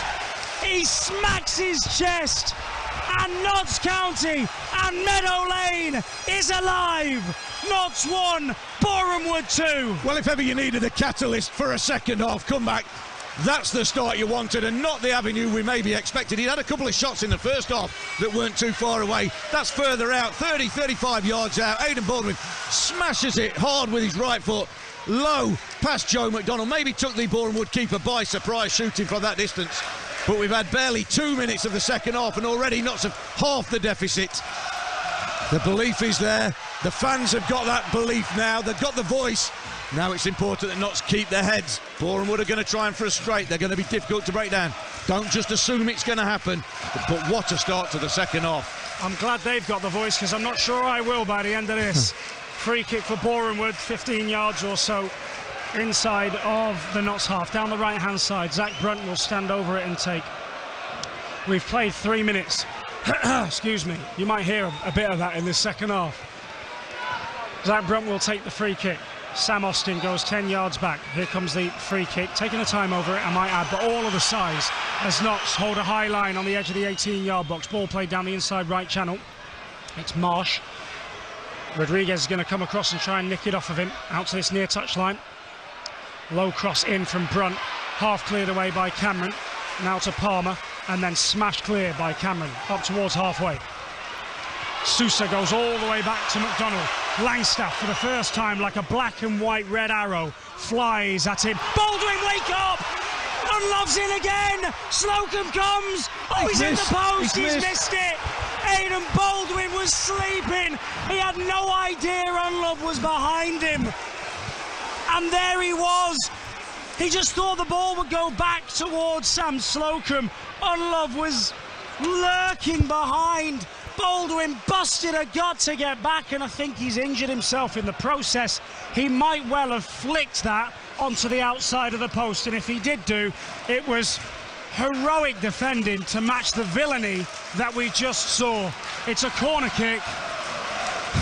Well, he's just had to go from hero to zero, and, well, if he did get a touch on that, back to hero in the space of 2 seconds there. Had to give me a coronary. Either way, it's a corner to Boreham Wood from their right-hand side. Goodness me. Brunt, right-footed, corner kick, floated. Bush's head wins it, then it falls to Naman. Now Langstaff hooks it away up towards halfway. Sousa will play it over the top, and Notts defensively are all over the shop. Ball played into the penalty spot. Down goes Unlove. Cameron with the challenge. Referee with a shake of the head. Notts with the ball on the left-hand side. 5 gone in the second half. I feel like I've aged 5 years. Only 5, crikey me. I mean, the ball over the top, Aidan Baldwin thought he had all the time in the world. He was unaware of Lee Unlove putting him under pressure and took it off him. Walked round Sam Slocum, took himself a little bit wide, but he should still score, Unlove. And Aidan Baldwin, he threw himself at it, trying to recover from his error, and if he did get a glancing touch, took it onto the outside of the near post and out for that corner. How Boreham Wood haven't restored their 2-goal lead, but here comes Notts. It's with Austin, edge of the penalty area, onto his right foot. He should have shot. There are shouts for a penalty. The ball has just hit the burly Evans on the floor. Nothing more than that. Unlove tries to get away again down the right-hand side and has clipped the heels of Aidan Baldwin, who goes down, and that's going to be a free kick. And now Unlove's going to stay down, holding his right knee. Might be his left knee for that matter. And physio will be called on, which under normal circumstances I'd say, yeah, it's clever that from Boreham Wood. I understand what they're doing. I think a breather would be good for everybody. Notts might do well to take stock themselves, because since they pulled that goal back, you're absolutely right, they've been all at 6s and 7s defensively, Notts. Boreham Wood should have restored that 2-goal lead with Lee Unlove, and he's the man now down feeling some pain in his left knee after just clipping Aidan Baldwin.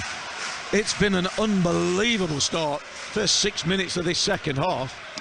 The scoreline is 2-1 to Boreham Wood now. Let's just recap, and give me a tablet. My heart's at about 108. My heart's not gone this fast since pre-season about 15 years ago. But, and some of your coaches then would have argued not even then. Well, yeah, absolutely. I would have probably agreed. But, yeah, just Notts have got themselves back in the game, but then very nearly got themselves back out the game again with gifting Boreham Wood that opportunity. Now, Well, we said it all throughout the first half. We're not going to change it in the second half. This game is going to be decided by what happens in both penalty areas. Boreham Wood now missing a gilt-edged opportunity to maybe put the game to bed.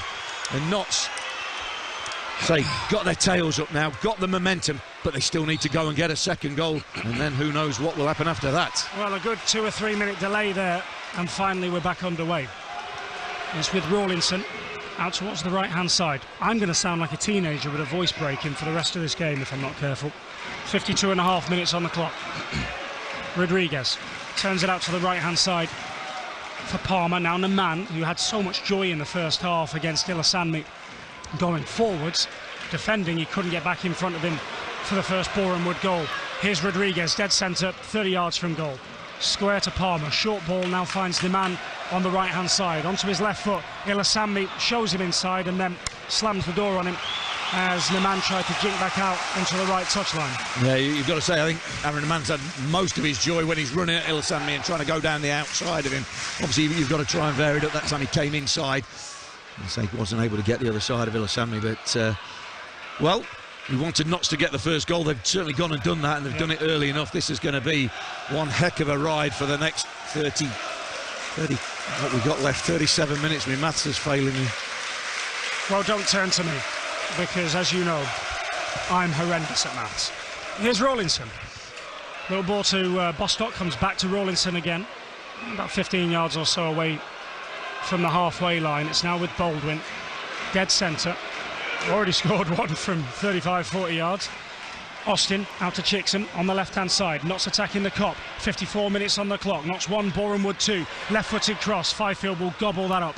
Headed away, but only as far as the goal scorer, Aidan Baldwin. Every time he gets the ball, he keeps hearing the word shoot. Please don't. Not from there. Notts in a spell of sustained possession. Back to Bostock. Broadbent nearby. Now to Baldwin. Drills a diagonal ball from right to left, headed up in the air by Payne, well controlled by Sam Austin, but he's back to goal out to this left-hand side. He'll give it to Chixham, rolls the ball under his studs. Notts in their black and white stripes, black shorts and black socks with white trim. Boreham Wood in a changed away kit of all sky blue. Mark Stallard, the former Notts striker, alongside me. Here is Palmer as the sun bathes the Meadow Lane pitch. It's with Naman. Being shown inside. Lovely ball into the area for Palmer. Can he cut it back? He does, but it's blocked. It's behind. It's a corner kick. Oh, it's a lovely little bit of play. Little reverse ball from Aaron Naman. Gets Matty Palmer to the byline. Blocked at the near post. Good defending from Boreham Wood. Corner to Notts. Taken quickly. It's with Naman again. Edge of the penalty area. He's tiptoeing into the area. Now to the byline. Fizzes it into a dangerous box.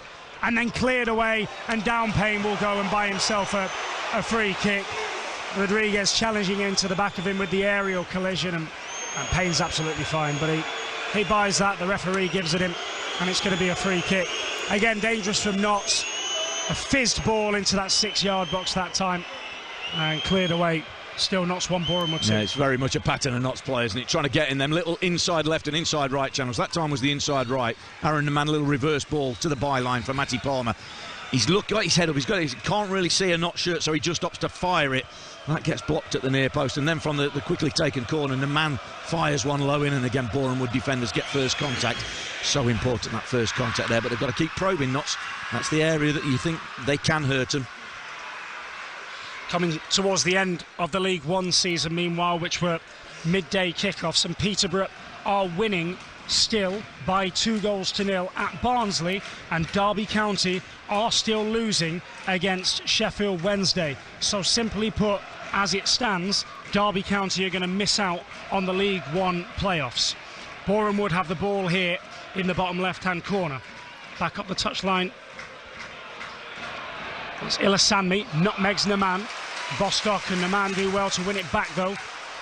Palmer. Back to Naman once more, 56 on the clock. Little chip ball down the right touchline. Brunt comes across and fouls Palmer. Referee, please. There we are. Thank you very much. Yeah, Mr. Tallis just allowing a little bit of advantage, or to see if there was an advantage. There wasn't. Matty Palmer brought down inside his own half. And Notts will have a free kick and a chance to reset. And again, Notts have got to be prepared for Boreham Wood to frustrate them in this half. They're going to try and slow the game down, obviously. Here's Cameron. Left-footed ball early. beyond Langstaff. That's going to run out to the far touchline, and Ilasami will be able to shepherd that away from the much smaller man. It'll be a throw-in just a couple of yards up the touchline from the corner flag. I think that's something we're looking at. Is there a chance in this game for Macaulay Langstaff? He's had the one half effort really on the half turn with his back to goal in that first half. Didn't get the contact he wanted, but it was difficult opportunities. Not really been able to get free of his marker and find himself any sort of space. Say ifs and buts don't win you a football game, but you do wonder about them chances Ruben had. If that had been Macaulay Langstaff on the end of it, I fancy the scoreline might have been looking different. Long ball over the top. Cameron facing a difficult bouncing ball, but he does well with Unlove on his back to head it back to Sam Slocum. Nearly 58 minutes on the clock. Plymouth look like they're going to be crowned champions of League One. They are 3-1 up at Port Vale, and Ipswich, the only side that could have caught them today, are drawing 2-2 at Fleetwood. Here it's 2-1 to Boreham Wood. Notts, who have got a goal back in the early stages of the second half, having trailed 2-0 at half time. Here goes Austin down the left hand side. He's got two Boreham Wood players to try and beat. Floats it to the back post. Langstaff tries to get there. I think that's come off of a Boreham Wood man last. Referee agrees. Corner kick Notts. Well, either way, it's the referee that matters. He's given Notts a corner. Good play. Sam Austin and Adam Chickson down this left-hand side. Austin getting to the byline, just standing one up to the back post. And again, Notts take it quickly. Rawlinson turns it into the edge of the 6-yard box. Bush, fortunately, didn't realise that there were no Notts players lurking nearby and has flicked it behind for a second corner in quick succession. Meanwhile, the referee has been called over to the near touchline by the fourth official because something has been said by a member of the Boreham Wood coaching staff, I think. Yeah, and again, a word in Scott Tallis's shell. Just slows the game down a little bit, and Leon Love's gone down again, still feeling that knee. I'm not sure if Boreham Wood are going to have to make a substitution. A yellow card for Luke Garrard, the Boreham Wood manager, who's been at the club, well, for most of this century, to be honest, as a player and as a manager, but as a manager full-time for the last 8 years, has overseen promotion and overseen a couple of playoff campaigns as well. In 2020, they beat Halifax in the quarter-final, but lost 1-0 at Harrogate. Of course, Harrogate went to the playoff final and beat Notts. And here we're going to see our first change because the goal scorer, Leon Love, can't continue, and Denon Lewis will replace him. Yeah, absolutely. First change of the game, and Love still did feeling that knee from that little tiny clip to Aidan Baldwin, not 5 or 10 minutes or so ago. And it will be a change. Look, Garrard not be bothered about the yellow card at all. It'll be a chance for Boreham Wood to slow the game down, a break in play. And so we've only had, well, we're just ticking over to the hour mark of this game. So 15 minutes of this second half. And I would imagine we've possibly had 4 minutes of stoppage time already to be added. At least. Kyle Cameron wanting the physio and Leon Love to hurry up and get off the pitch. And the referee now wants to have a word with Kyle Cameron. On comes Denon Lewis, who has scored 3 goals this season, and Unlove is going to feel the fury of those Notts supporters in the Kop as he makes his way slowly past them, limping in the sunlight. And finally, Notts will be able to take their corner kick. On the far touchline, Matty Palmer with a right-footed outswing it in at the near post, only as far as Baldwin. Plays it to Langstaff, hits one, it's curling just wide. The first time, really, he's been free all day. And from an angle, and because of the angle, probably 14 yards or so out, he's tried to curl that into the far top corner and put about a yard too much on it. Goal kick. Yeah, it's a really good idea. First time finishes. The ball's gone out to Aidan Baldwin, 25 yards out. He's rolled it to the inside left channel. Macaulay Langstaff, who's pulled out almost to the back post from that corner. That level with the penalty spot, but as you say, on the angle, 14, 15 yards out. As it's come, he's hit it first time with his right foot to try and bend it inside the far post. We're directly behind it at the back of the pavey stand, and we can see the line of it, and it was always just set out a little bit too far, never going to bend back, but it only went about 6 inches wide of that far post. Really good effort from Macaulay Langstaff, and as you say, the first time he's really been in any sort of space inside the Boreham Wood penalty area. 61 minutes on the clock. Notts 1, Boreham Wood 2. The drama will continue on BBC Radio Nottingham tomorrow at lunchtime. Mansfield need to win at Colchester in League 2, and they need favours elsewhere if they're to make the League 2 playoffs. And then at night, Nottingham Forest at the City Ground face the 6-pointer to end all 6-pointers against Southampton in the Premier League. Here, Notts County 1, Boreham Wood 2. It's with Aidan Baldwin inside the centre circle, the scorer of the Notts goal. Notts need another and then another after that, and they need to keep it tight at the back. Baldwin to the feet of Rodriguez, who had so many glorious chances to break the deadlock in the first half. Here's the man on the right-hand side, 62 gone, neat and patient build-up. Palmer to Rodriguez, back to the Portuguese once more, goes down on the edge of the area. It's a penalty for Notts County. Ruben Rodriguez will surely take it. Say what you want to say, Stal. I feel like your heart's going to jump out your throat. It absolutely is. Ruben is the man to take it, and after the chances he's missed in the first half, a chance to make amends, and this will show tremendous bottle from the Portuguese. He deserves it. He's won the penalty himself. Good little interchange of passes on that inside right with Matty Palmer. Gets the ball back. He runs across the penalty area. He's tracked all the way, and then just tries to chop back onto his right foot. Get it on his favoured right foot. He's inches inside the penalty area as the Boreham Wood player takes his legs away from underneath him. And it will be a penalty. Just Scott Tallis hesitated before he pointed to the spot, but I think it's the right decision. Not too many complaints from the Boreham Wood players. And Ruben Rodriguez has got a chance to level the scoreline. How has a season come down to moments like this? Perhaps it's the Notts County way. Ruben Rodriguez has taken 10 penalties this season. He's scored 8 of them. None of them have been as important as this. There's jostling on the edge of the box. The sun is shining on Meadow Lane. Rodriguez stands with his head down, his arms down by his side. He wipes the sweat away from his brow with 64 minutes on the clock. This is to give Notts an equaliser. The Kop sings his name. The cult hero that has drawn the love of Meadow Lane steps forwards, and it's saved by the goalkeeper. McDonnell, the hero for Boreham Wood, who dives down to his right-hand side. And it isn't Ruben Rodriguez's day. It's still 2-1 to Boreham Wood.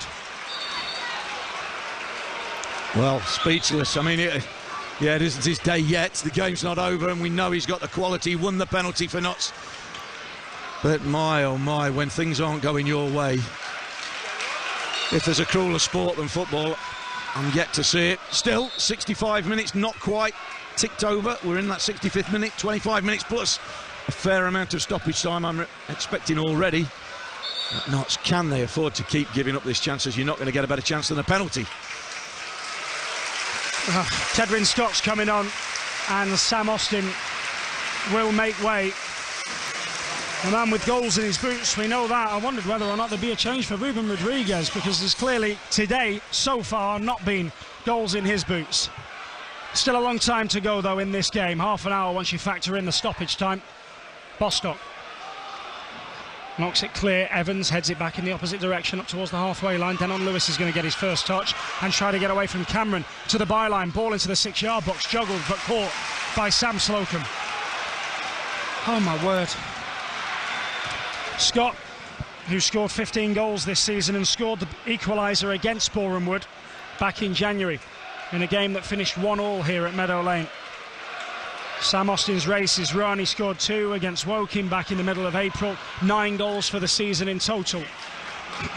Here's Chickson on the left-hand side. Sousa in front of him, finds Tedwyn Scott. Yellow boots, right wrist bandaged. It's back with Palmer now, dead centre, 25 yards out. Continues to steer the play out to this near touchline. Scott wants to hit one. It's blocked. It comes back to him. Back to Palmer again on the left-hand side. A cross is blocked by the backside of Payne. And here comes the counter-attack. Though, with all the pace that Lewis has, not even he will be able to get on the end of that one, because Baldwin had such a head start. Needed to be Cole Lewis, not Denon Lewis, to get on the end of that. And even then he might have struggled. But, my word, we say playoffs can deliver some unbelievable entertainment and atmosphere, but this is... It's had it all already. We've still got 24 minutes remaining, as you say, plus stoppage time. Notts need that equaliser. They've missed a penalty. They've missed gilt-edged chances in the first half. They've got to keep believing. We've got to keep believing. Bostock through the lines up towards Rodriguez. Again, still followed all the while by Bush. Baldwin stepping out of defence, which is how he got his goal from long range. Now it's with Palmer. 30 yards out to the left-hand side. He telegraphed that ball to Chicks and it's been cut out by Sousa. Cameron tries to cut him off. Ball goes out. That should be a Notts throw-in. And Luke Williams will canter down the touchline to play the role of ball boy. The referee will stop the clock because Boreham Wood are making a second change. This time Josh Rees will come on. Yeah, absolutely. I'm not sure who's going to go off, but I think it might be Tyrone Marsh. The referee's still programming his board. So perhaps put the wrong number up. It's going to be Zach Brunt. Might be Brunt, yeah. So change fresh legs in the middle of the park for Boreham Wood. But to go back to the penalty, I mean, it's a really good save from McDonald. But as you know, if you guess the right way, you've got a chance. Ruben didn't put it far enough in the corner. He went to the keeper's right. McDonald guessed the right way, low, and got a good firm hand on it. And Boreham Wood defenders following, able to complete the clearance. But it's a big mental challenge for Ruben now, missing the chances, and now a penalty. He's got to keep going, got to keep believing that it can still happen. Just because you've missed chances, you've got to try and put that out of your mind, no matter how hard it is, because there's still the last quarter of this game remaining, and he's still a big, massive player and can have a massive influence. I remember it earlier on this season. There was a game where there were chance after chance that he missed, but he scored the one that mattered near the end. He'll have to do it again perhaps now, as he's put under all sorts of pressure by Bush just inside the centre circle, inside his own half, but the referee gives Notts a free kick before he can find yet more trouble. Notts have it. 68 minutes on the clock. As it stands, there's about 25 minutes or so left of Notts County's season, unless they can find an equalising goal and then a winner. It will go to extra time. It could go to penalties if this game ends as a draw. A little bit of a push and a shove meanwhile in midfield between Evans and Rodriguez, who are just tussling back and forth, and now they eventually shake on it and carry on without the need for the intervention of Scott Tallis, the referee. And it's a goal kick. The only question mark, I guess, about the penalty, the awarding of it, was whether or not Ruben was actually inside the penalty area or not. It was right on the edge. It was on the edge. I think it was just in, like I say, maybe a foot or 6 inches so, but I say in the box is in the box, and he won the penalty brilliantly to win the penalty, just couldn't convert. Langstaff in behind the last man with a bit of space, but the ball is going to force him wide inside the 70th minute. Rodriguez is joining him. Langstaff will beat one man into the area. He has Naman to the right of him. Should have given it him, but the shot deflects and goes in that direction now anyway. Wanted to do it all himself there. Palmer infield could be an option for Naman. No, it'll be Bostock. Edge of the box. Cameron to his left. Bostock hits it straight at the keeper and makes a comfortable save from 25 yards. Yeah, absolutely. Yeah, the initial ball to Macaulay Langstaff, who for one of the first times about 25-30 yards out was in behind Fifield on that inside right channel. The ball just took him a little bit wide out to that right hand side, but you can see he wanted to do it all himself from there, and very nearly did, didn't he? Brought it back inside onto his left foot and then cut back out onto the right foot as he got inside the penalty area. His shot was blocked out to Aaron Naman. Eventually the ball falling to John Bostock in the centre of the pitch, 25 yards out. His effort was on target, but comfortable save from McDonald. Rawlinson's giving it away to Lewis. Now it's with Rees, and here's Ilasami. They tried to find Rees down the left-hand side. The ball wasn't good enough, fortunately, for Notts, and they have it back again near the halfway line. 70 minutes on the clock now, trailing by 2-1. Palmer away down the right. Rodriguez to aim at in the middle. It's going to fall to Langstaff. Oh, it's deflected over by Evans. No, it ain't. Goal kick. I thought he had flicked off of the defender first. Langstaff with a second opportunity of the game, half a chance at best from around 13 yards out. Yeah, it's a difficult chance, but when you've got a 42-goal man like Macaulay Langstaff, you wouldn't put it beyond the realms of possibility. Good break down the right-hand side again. The man slotting the ball in for Matty Palmer. His low cross deflected, skidding across the turf about 15-16 yards out. Macaulay Langstaff just hung out. It's a little bit behind him, and with pace on the ball, it's just bounced a little bit awkwardly. Tries to hit it first time with his right foot, just leaning back a little bit, always underneath it, puts it 3 or 4 yards over the crossbar. But good to see Macaulay Langstaff in space inside the Boreham Wood penalty area.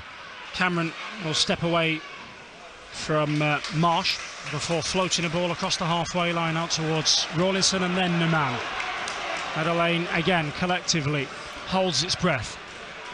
Naman runs into the wall of Ilasami this time, and that'll be a throw for the diminutive Frenchman to take on the far touchline. Palmer slowly ambles across, as does Aidan Baldwin. Again, he'll control it, but with Marsh on his back. Here's Palmer. 1-2 with Naman to Rawlinson and back to Bostock now. League One has come to its conclusion everywhere apart from one match. Back to that in a moment. Cameron, ball into the penalty area, cut out by Bush before it could reach Rodriguez, and then they clear it long, up towards Slocum. At the top of the League One table, Plymouth are champions, having won today at Port Vale, and Ipswich couldn't beat Fleetwood. That finished 2-2. As Palmer comes away again down the right-hand side, Derby have missed out on the League One playoffs. Peterborough have nicked in on final day. Here goes Naman into the penalty area, goes down again. This time you're not going to get a penalty. Wasn't enough in it. Kind of bundled down, but he's going for a ride, and almost like a maitre d' service there as he goes down. He's waiting for the hand in the back.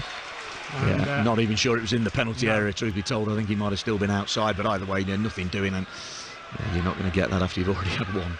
And finally decided, because they played 15 minutes of stoppage time at Exeter, where Exeter beat Morecambe 3-2, which has meant Morecambe have been relegated, as have MK Dons. Cambridge United have survived on the last day of the season. MK Dons, Morecambe, Accrington, Stanley and Forest Green relegated to League Two.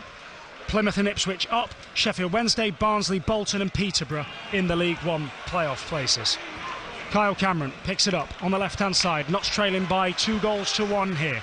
Baldwin to Rodriguez. Turns, tries to find Langstaff. Caught as he did so. Stays down. Referee says it's going to be a goal kick, but Rodriguez is still down at the moment and will require some treatment perhaps. Writhing around in pain and slowly getting back up to his feet. Yeah, I think just the pain and the agony of misplacing the pass. He was under pressure, had to fire the pass, looking for the Macaulay Langstaff in the inside right channel. Just fired it a yard ahead of him, and the Notts striker, unable to get on the end of it, rolls out for a goal kick. As we see some more time-wasting game management tactics from Boreham Wood and Joe McDonnell in particular. 74 minutes on the clock.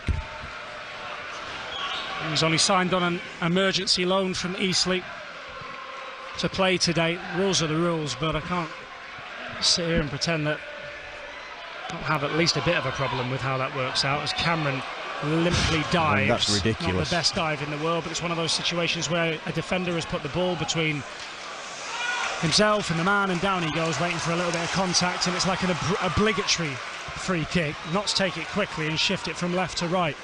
Bostock out to the right-hand side, checks it back, and it's to the man. There's Rawlinson. Little over 15 minutes remaining, but I would expect at least 6 minutes of stoppage time at the end of this one. Palmer all the way back to Slocum. It's the right combination at this point of urgency and patience, isn't it, Steve? Of course it is, yeah. You've still got to do the right things. I know it might be frustrating. Everyone wants them to get it forward, but that's not how they do things. You've got to work the opposition, wait for the opening. You've got to create the space and then utilise it and make it count. Again, they've created chances. They've just not taken enough of them yet. Chixham down the left-hand side, held up by Sousa. Palmer spins away from Broadbent, who was so instrumental in the first Boreham Wood goal. A reminder, they still lead 2-1, less than 15 minutes remaining now. Notts fans in the Kop, I can see some of them beckoning the ball towards them. But it's difficult because Boreham Wood have almost got a line of 7 at the back now. They're not pressing at all. They're content to condense space, keep it compact. Good ball down the right-hand side. Naman in, cuts it into the 6-yard box. Defended though by a combination of Fifield and Ilasani, who clear up towards the halfway line. And it's like training session this at the moment, attack and defence. Yeah, that's it, and that's the way they're going to get it. Get into that byline. They've been on that inside right at the byline 4 or 5 times. Just like to see somebody break the neck to get across that near post. Another short pass from Bostock. And Rodriguez gets there first and says to the Boreham Wood player that you've cheated, that I've not caught you at all. And then he says to the referee, I've not caught him, don't stop the game. But he does stop the game, and Notts players will come across as Jody Jones is being ready to come on. But you see what happens there. The referee, I think the referee knows that he's maybe not caught him, but he quickly beckons the physio on, so that at least then the player that goes down has got to go off the pitch. Yep. So Notts will momentarily have a numerical advantage, but I mean, we can't complain about that because Carl Cameron went down a minute ago because a butterfly brushed past him, but defenders generally get the free kick, don't they? So, look, frustrating as it is, Notts players just got a chance to come across to the sidelines, get a drink, as of the Boreham Wood players. And there's 1 or 2 sheets being shown, the coaches showing the players 1 or 2 little bits. technical bits. There is going to be a substitution. Jody Jones is going to come on for Adam Chickson. So again, another attacking move, attacking roll of the dice. Yeah, Jody Jones, you think down this left-hand side will be able to get at the Erico Sousa down this Notts attacking left-hand side. Adam Chickson's not had too much change out of him. To be fair, the ball hasn't been on this left-hand side as much as the right, but play restarts with Notts in possession in the middle of the park. Broadbent's absolutely fine, by the way, in case you were wondering. Nobody was in doubt of that, were they? No. 77 on the clock. Not still with it all to do. This record-breaking, joyous season is still set to end in heartbreak unless they can find late heroics. 78 minutes on the clock. It's Baldwin inside the Boreham Wood half. Rodriguez turns away from Bush, tries to find Langstaff and does do. Touch out of his feet. Hits it! Oh, it's just wide. Macaulay Langstaff from about 17 yards on his left foot. The keeper was rooted to the spot. And it's gone a whisker wide of his right hand upright. Still 2-1. Yeah, really good play again. Playing through the lines into Ruben Rodriguez. Back to goal. Just buys himself half a yard in the middle of the park. 30 yards from goal. Fires a ball into Macaulay Langstaff on the inside right channel. Good touch back across into the centre of goal. Onto his left foot. And he just looks to bend it into the right-hand corner.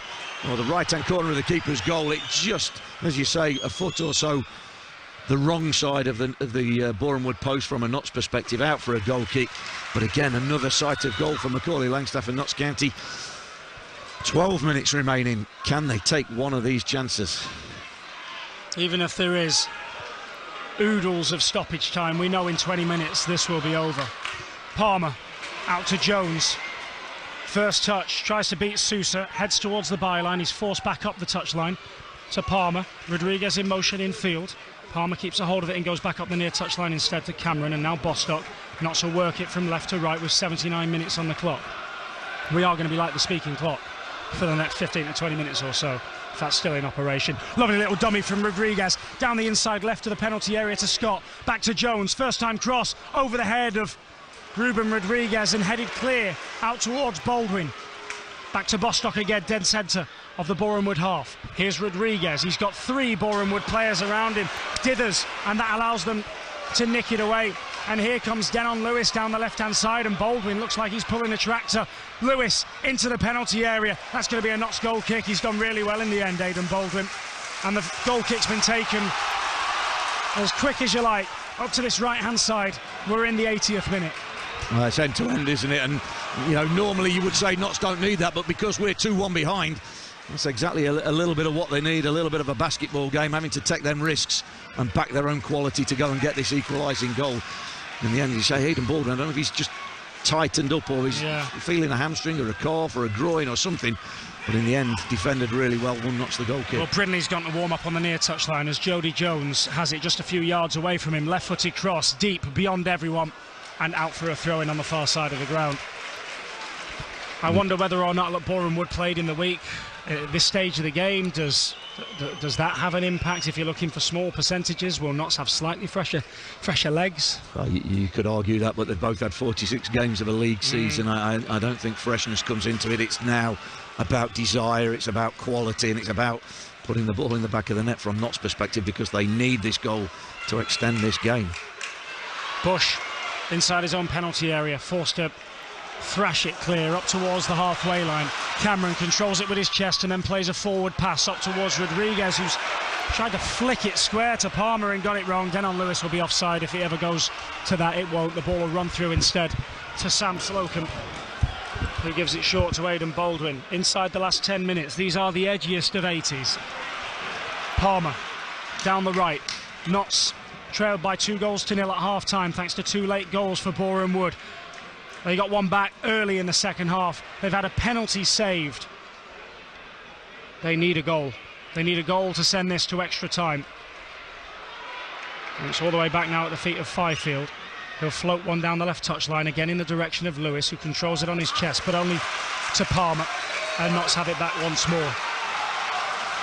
Notts crowd urging Notts to up the tempo if they can, to get forward as quickly as possible. But I say they've got to be sure with their pass. They've got to make sure they get it and allow themselves to get bodies forward. You can't just go direct, because that's playing into Boreham Wood's hands. Rodriguez again dead centre of the half. He steps away from a couple of light blue shirts. Out to Jones on the left-hand side. Approaching the edge of the penalty area. Sousa steps in front of him, does well. And now he has to be careful for the contact in the back. It's going to be a throw-in for Boreham Wood, right in their bottom corner. Opportunity for Notts to try and box them in. Yeah, to be fair, I mean, that was the one change, or the one outfield change for Boreham Wood from the game against Barnet on Tuesday night. Dion Kelly-Evans not in the team. Eriko Sousa comes in. And Chickson and now Jody Jones have not had any change out of him, and so much so that Luke Williams has swapped the two wing-backs over. Aaron Naman has come over to the left-hand side. Jones goes over to the right. Oh, the ball flicks off of Kyle Cameron's outstretched leg, and it's going to be a second throw-in in quick succession up near the halfway line, and obviously Boreham Wood are going to be in no rush to take it. Garrard says, look, I'm telling my players to hurry up. Jokingly. Pantomime villain type stuff. 83 minutes on the clock. Nothing funny about this. Evans with a throw down the right hand side. Cameron climbs but can't reach, and Bostock will now go down under the challenge of Denon Lewis, and again the obligatory free kick is given in Notts' favour, but so obligatory that even though it's in the Magpies' favour, you can't help but sigh to my right. Stout. Rawlinson has it back to the goalkeeper Sam Slocum as he's forced back in that direction. How has it come to this? Horrible, horrible sport. Here's Bostock. It is at the minute, but say we're one goal away from it feeling very different. Notts have got to get that goal. They've got 6.5 minutes plus stoppage time, at which we're expecting 5 minutes plus. But they need that goal, that equalising goal. Still 2-1 behind. Jones on the right hand side, short to Palmer.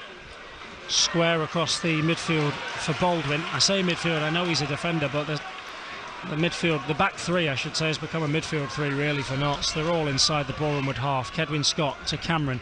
Cameron just about holds on to it. Goes back to Baldwin. Forwards to Palmer.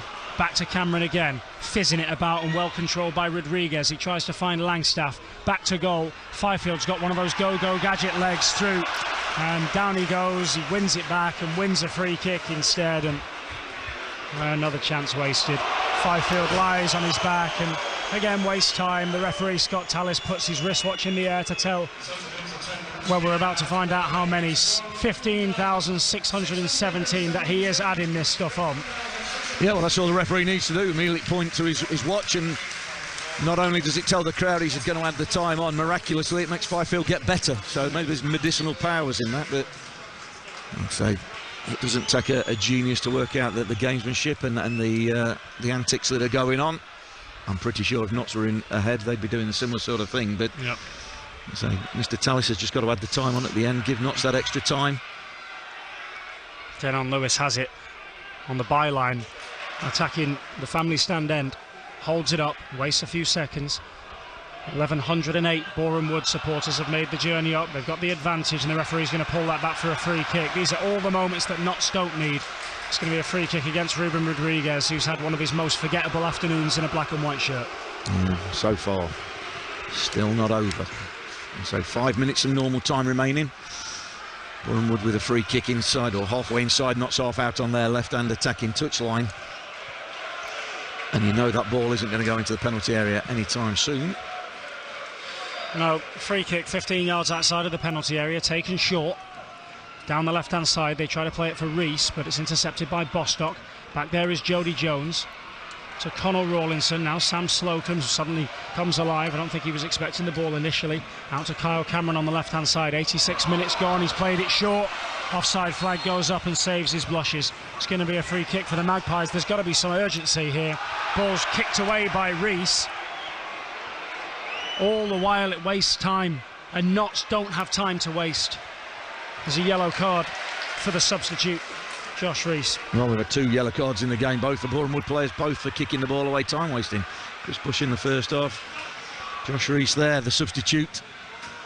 They'll not be worried about that. 86.5 minutes on the clock. Notts trail 2-1. And Sam Slocum's got the ball 30 yards away from our own goal. One ball forward from Slocum.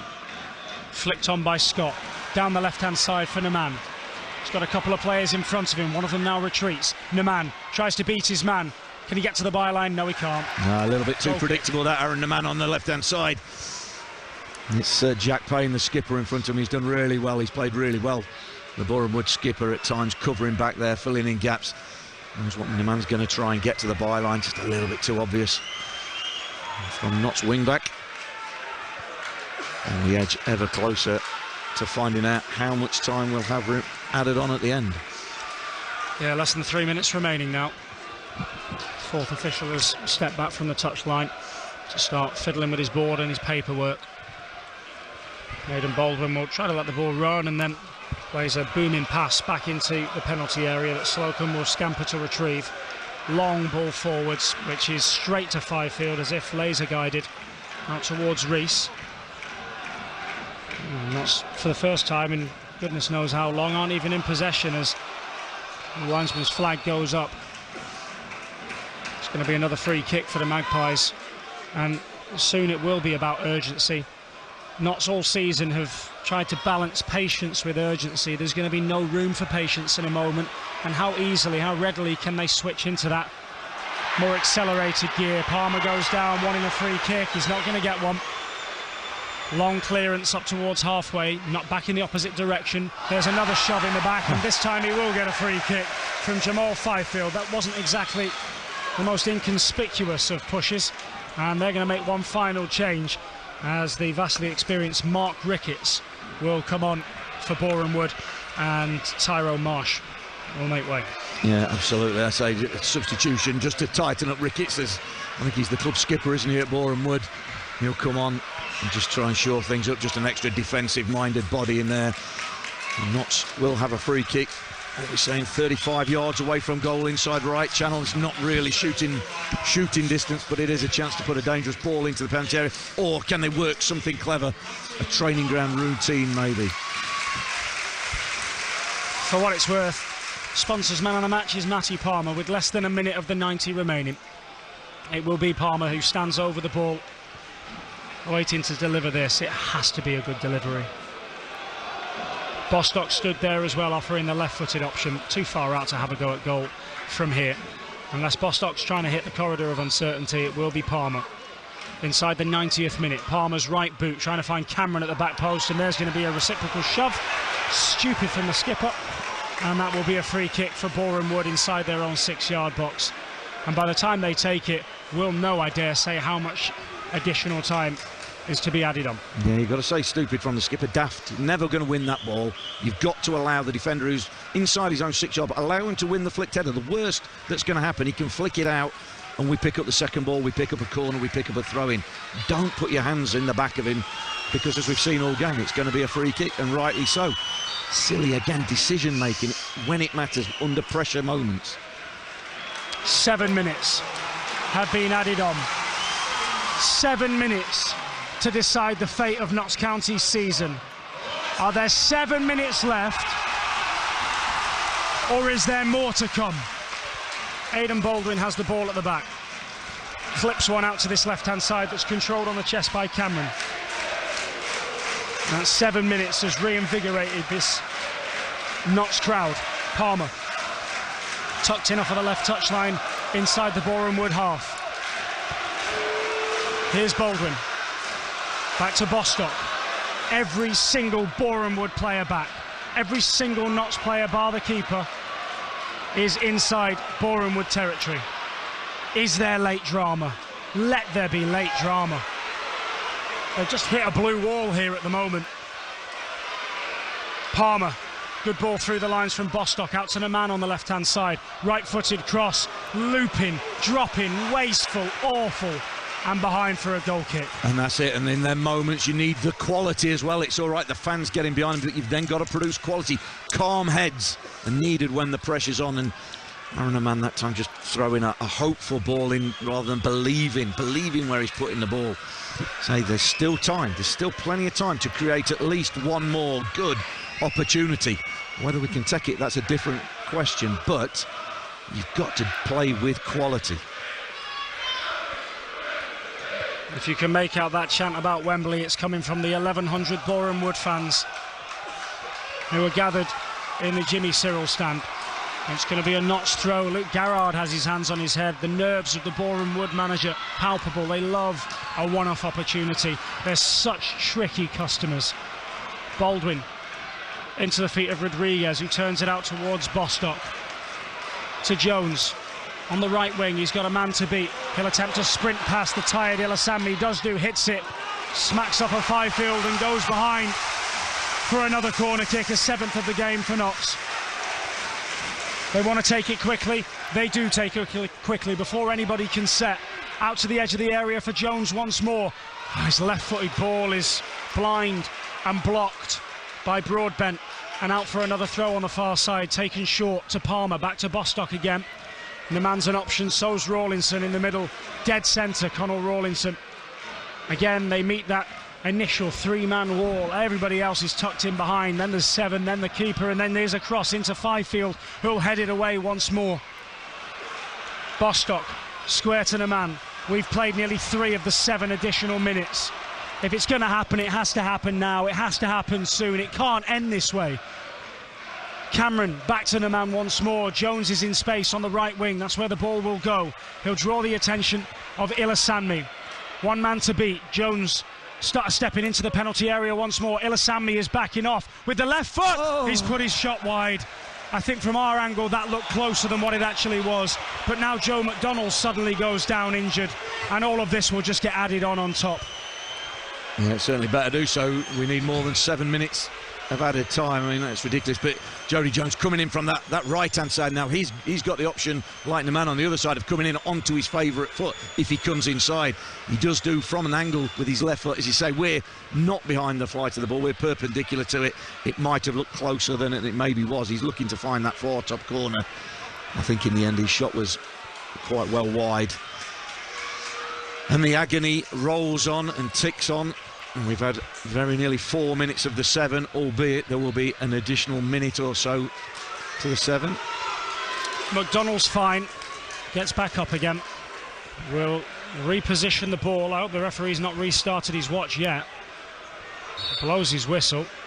And he continues to hold his wristwatch in a display of authority that says he is waiting. And all of this will be added on. And here it comes. Long clearance forwards. Bostock and Broadbent have just collided, and then Reese has hit the deck as well. Slocum bowls it out to Jody Jones on the right-hand side. He's got Ilasami to try and beat. He dances over the ball, and he's still going, being forced ever wider out to the near touchline, far touchline, excuse me, as Ilasami puts his body between ball and man and then clears it back up towards halfway. Nearly 95 minutes on the clock. 7 additional minutes were added. Notts need to go. They need to go long. Here's Cameron, left-footed ball into the area. Oh. It falls to Rodriguez again, who can't control it. Had he done, there was a 2-on-1 with Langstaff only lurking a few yards away from him.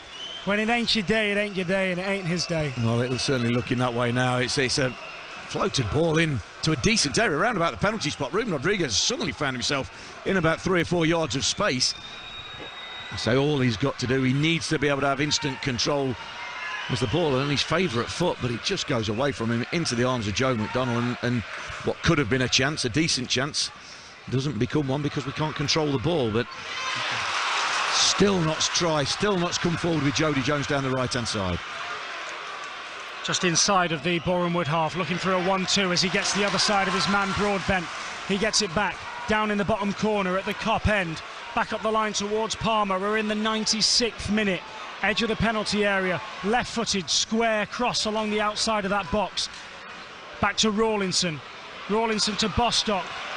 Again, they're just going to have to stick the ball in there. I know they don't like to do that as they work it out to the right-hand side for Jones. He's got Broadbent to beat and he's tired. Cuts in, left-footed. Gets it! Oh, gets it! It's in! Aidan Baldwin! It's in! Aidan Baldwin! It's in! Notts a level! It's in! The whipping, bending ball into the corridor of uncertainty, and Aidan Baldwin makes sure that he flicks his header into the back of the net. Aidan Baldwin, it's in! Notts a level in the 97th minute. You pies! We go on! It's 2-all! Unbelievable. What a time for Aidan Baldwin to get his first goals of the season. Cometh the hour, cometh the man. I mean, oh my word. Oh, how do we describe it? I mean, brilliant from Jody Jones again, exchanging passes with Matty Palmer. Again, Notts patient. They didn't just lump it in the box, but they had bodies in there. Jody Jones cuts in from the right-hand side, ball into a dangerous area. And there he is, Aidan Baldwin, the man on the spot, ducking down to head the ball from 6 yards out. Just deflect it, guide the ball into the goal. It looks very much like we're going to have extra time when we thought time was about up. Oh my word, can you believe it? This is what Notts do, isn't it? We should have known, but oh my word. Listen 2-2. to the noise at Meadow Lane. It's noise that hasn't been heard in these parts for so long. Surely now, surely. Goal kick. We've played nearly 98 minutes. Limbs and scenes and other hashtags. Notts 2, Boreham Wood 2. My goodness, how do they go on? How do they collect themselves from here? Listen to this noise. They are bouncing. They are dancing at the Kop end. Long ball. Scott's gone down. He's given a goal kick. For a moment, I thought the referee was pointing to the spot, and I thought that'd be controversial. Never a penalty in a million years. But, well, I think my voice has gone as well, so we're going to sound like two adolescent teenagers, aren't we, with voices breaking potentially. But, as well as behaving like well, unbelievable. I mean, just listen to the noise now. When you just thought all hope had about gone, you never give up. You never give up in football, in sport, and certainly with Notts County and this Luke Williams Notts County team. Hey, this just gets us back level. We're potentially going to go into another half hour. And Denon Lewis is away down the right-hand side for Boreham Wood. He looks to cross it. It's going to be a corner kick. Oh, don't. Boreham Wood have their fourth corner of the game. We are now inside the 100th minute. We've played 9 additional minutes here. Oh, don't do it. Well, you're not going to tell me Boreham Wood's gamesmanship and the added time is going to come in their favour with a winner from this corner to Boreham Wood from their attacking right-hand side. It can't be that cruel. Josh Rees, right-footed, corner kick, floated towards the back post. It's nodded down. There is a scramble. There's a good shout for a penalty that the referee doesn't want to hear. And now Notts will counter-attack. And there goes the full-time whistle. We're going to extra time. Hear that noise! Notts 2, Boreham Wood 2. Oh my goodness, what a game. What a game. The players come across to the near touchline and they'll try to just regather themselves. Sprinklers have come on. Notts are going to try and water the pitch and just get it a little bit slicker. The Boreham Wood players are going off to the far side and are just going to take the applause of their supporters, and Luke Garrard is trying to lift the supporters, but this is the thing now, how do you lift them? Well, yeah, they've got to get their heads on it now. I mean, the game has changed unbelievably. You know, half-time seems a long time ago. It was with all the added time, but you know, just unbelievable. Contrasting fortunes, contrasting emotions in both camps as they're both out there on the pitch getting a little bit of a pep talk. We'll have sort of, 4 or 5 minutes before extra time, won't we? But absolutely contrasting emotions. I mean, goodness me. If Notts County put you through the mill once, they put you through it a million times, don't they? But they've got themselves back on turn with a goal at the death from the most unlikely source to come up with a double in that second half. Aidan Baldwin 2 minutes into the second half, and then, barely 2 minutes from the end of the added time at the end of second half to make it 2-2. I promise you there's more to come here, obviously, from Meadow Lane, but there is county championship cricket the other side of the river. Nottinghamshire are at home against Lancashire. Notts in their second innings, and Dave Bracegirdle is watching. Yes, and we can hear the roars here at Meadow Lane, Charlie. Nottinghamshire 44 for 2 here. They require 251 more. They've been set to score 295 in 67 overs, effectively 2 full sessions. And this session got off to the worst possible start for Notts. Ben Duckett, for the second time in the game, bowled, losing his middle stump to Tom Bailey for 8. And without further addition, Asiba Mead caught behind off Jimmy Anderson. Anderson's first wicket in the match. Matthew Montgomery, after a series of low scores, has come to play. He's raced to 28 not out. Ben Slater with him on 8. This could be a good run chase. 295 the target. Notts are 48 for 2. Dave Bracegirdle, thank you very much indeed. That usually would have been David Jackson doing that bit, but so hoarse is my voice becoming, and Mark Stallard's, that he's going to go and get us some water. The stats have just been handed to us, and in that second half, Notts had 4 shots on target, 5 off target, whilst Boreham Wood never added to their half-time tally of attempts on target. Still just the 4 that they had at the end of the first half when they led by 2-0, and Notts had it all to do. Do you know what's mad about this game? Please tell me, and where do you start? Well, there's a million things about this particular game, but you would say that Notts created the better chances in the first half of the game. They didn't score one of them. Yeah. The second half, the goals they took, yes, they've had pressure, yes, they've had efforts at goal, but I wouldn't say they've really had gilt-edged chances like they created in the first half. Yet they scored 2 goals and peg Boreham Wood back and get back on level terms. And, well, if you're a betting man, I've no idea which way you go now, because, you know, it's anybody's to win. It's about bottle, it's about quality, of course it is. But it's about who can now focus themselves, regain their sort of normality, if you like, get back on, get your equilibrium back, because we've got 30 minutes more to go. And either team, yes, you could say the momentum is possibly with Notts, but there's been a break now, 5 minutes break. They're going to go from being gung-ho to, like, trying to control the game again. It's almost like restarting a game. But my word, what a roller coaster we've been on. And by the way, if I was a betting man, what price Ruben Rodriguez to get a winner? He looks like he could go all day without scoring a goal, but you just never know with this mad, bad game that is football. So chaotic here that they forgot the ball. Everybody was out there on the pitch and everybody ready to go, and they realised that they didn't have a football on the pitch, so they now do. There are no more changes that Boreham Wood can make. Notts have still got 1 that they can make. Unless I'm wrong, I don't believe in the National League you get an extra substitute in additional time like you would do higher up the pyramid. So Boreham Wood are going to kick us off again, and we will go all the way to the 120th minute. We already saw the 100th minute in normal time. It's Notts 2, Boreham Wood 2. Brace yourselves. Long ball forward. Boreham Wood in those sky blue shirts. Notts, as you'd expect, in black and white stripes. Headers back and forth. It's going to fall to Josh Rees, but Notts will get that. It's a shocker of a challenge as Palmer's caught by Ricketts, and then there's a couple of bundles here and there as they try and clear the play away, and it's going to be a free kick for Notts. And when I say shocker, that might have been a bit too extreme, but he did catch him. I think any hope of us being calm and balanced, mate, went about 5 minutes ago, because that was just an ending to a 90 minutes or 100 minutes that was written in the stars, wasn't it? But still a long way to go now. Here's Cameron, left-footed ball, Langstaff to Rodriguez. Oh, it's been nicked away before he could score. Langstaff put it on a silver platter, but it just came at Rodriguez too quickly. Just couldn't quite bring it under his spell. All of 5 yards out. Baldwin's going to hit one again. He's on a hat-trick. Usually I'd say don't be daft, but to be honest, you've got carte blanche, mate. Do what you want. Well, yeah, absolutely. But it was very nearly the first chance of the extra time period there. Lovely ball into Langstaff. Cushion ball down to Ruben, who's made a run from deep, getting towards the penalty area. It just bounced up around his chest. And we said he's followed him just about all game. It's Chris Bush, the man there, to get his leg there and just hook it away from Rodriguez before he can find a finish.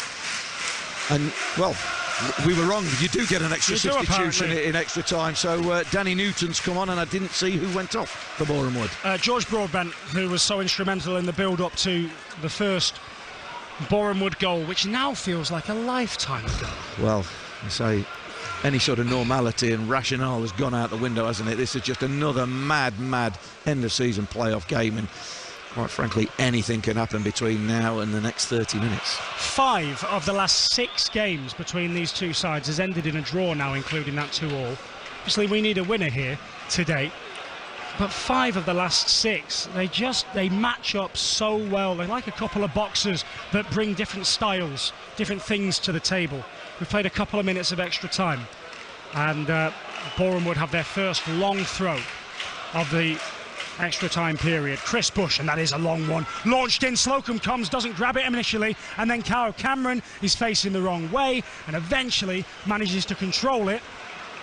Well, Sam Slocum's actually got first touch on that with his feet. He's almost tackled the ball away from goal there as it dropped over everybody battling for it. Oh, dear me. I'm not sure my heart can take another 30 minutes of this. Here comes another long throw. Kyle Cameron wins a header this time. Kedwin Scott tries to get that. That might have nicked off of Kedwin Scott's shoulder / outside of his arm, but no real shouts convincingly. Azila Sammy has it now in the bottom left-hand corner, a long way from where he's most usually comfortable, though he did score in the first half. Gets it back up the line. Oof, John Bostock jumps into a challenge that he has to be careful about, and it's going to be a corner kick. Yeah, Boreham Wood just started on the front foot, haven't they? Yeah. Opening minutes of this extra time period. Again, this is how the momentum can swing and shift in a game of football. Not got to get back playing the way we know they want to play. Got to try and keep the atmosphere high as well, keep the energy in the ground. Here comes the ball into the penalty area, flicked up and away by Aidan Baldwin, which has gone out onto the far touchline. Payne's trying to just shepherd it out. Naman over there, but Naman has tried to make the tackle, and that's kept it alive. Payne has it back to Mark Ricketts, the experienced, let's call him, 38-year-old. Ball in towards Fifield, header up in the air by Rodriguez. Bostock now challenges and goes down. Referee's not given a free kick. Half volley. Notts players' arms stretched out everywhere, saying, where's the free kick? Instead, it's going to be a corner because the half volley was deflected by Rawlinson behind him. As you said, Boreham would have started extra time far brighter than Notts with 4 minutes of it played. They're facing a second corner kick after 2 long throw-ins, all of which require maximum concentration. Here comes the in-swinger into a really dangerous area. Denon Lewis, though, having to backtrack, couldn't get his neck muscles around it and turn it back goalwards, and instead it's gone behind for a goal kick. Yeah, and a chance for now. It's Notts just wanting to just take their time a little bit, just get organised. So Boreham would have had the better of the opening exchanges there. A couple of corners, long throw into the penalty area, Notts having to defend their box against the size and the power and the pressure that Boreham would put them under.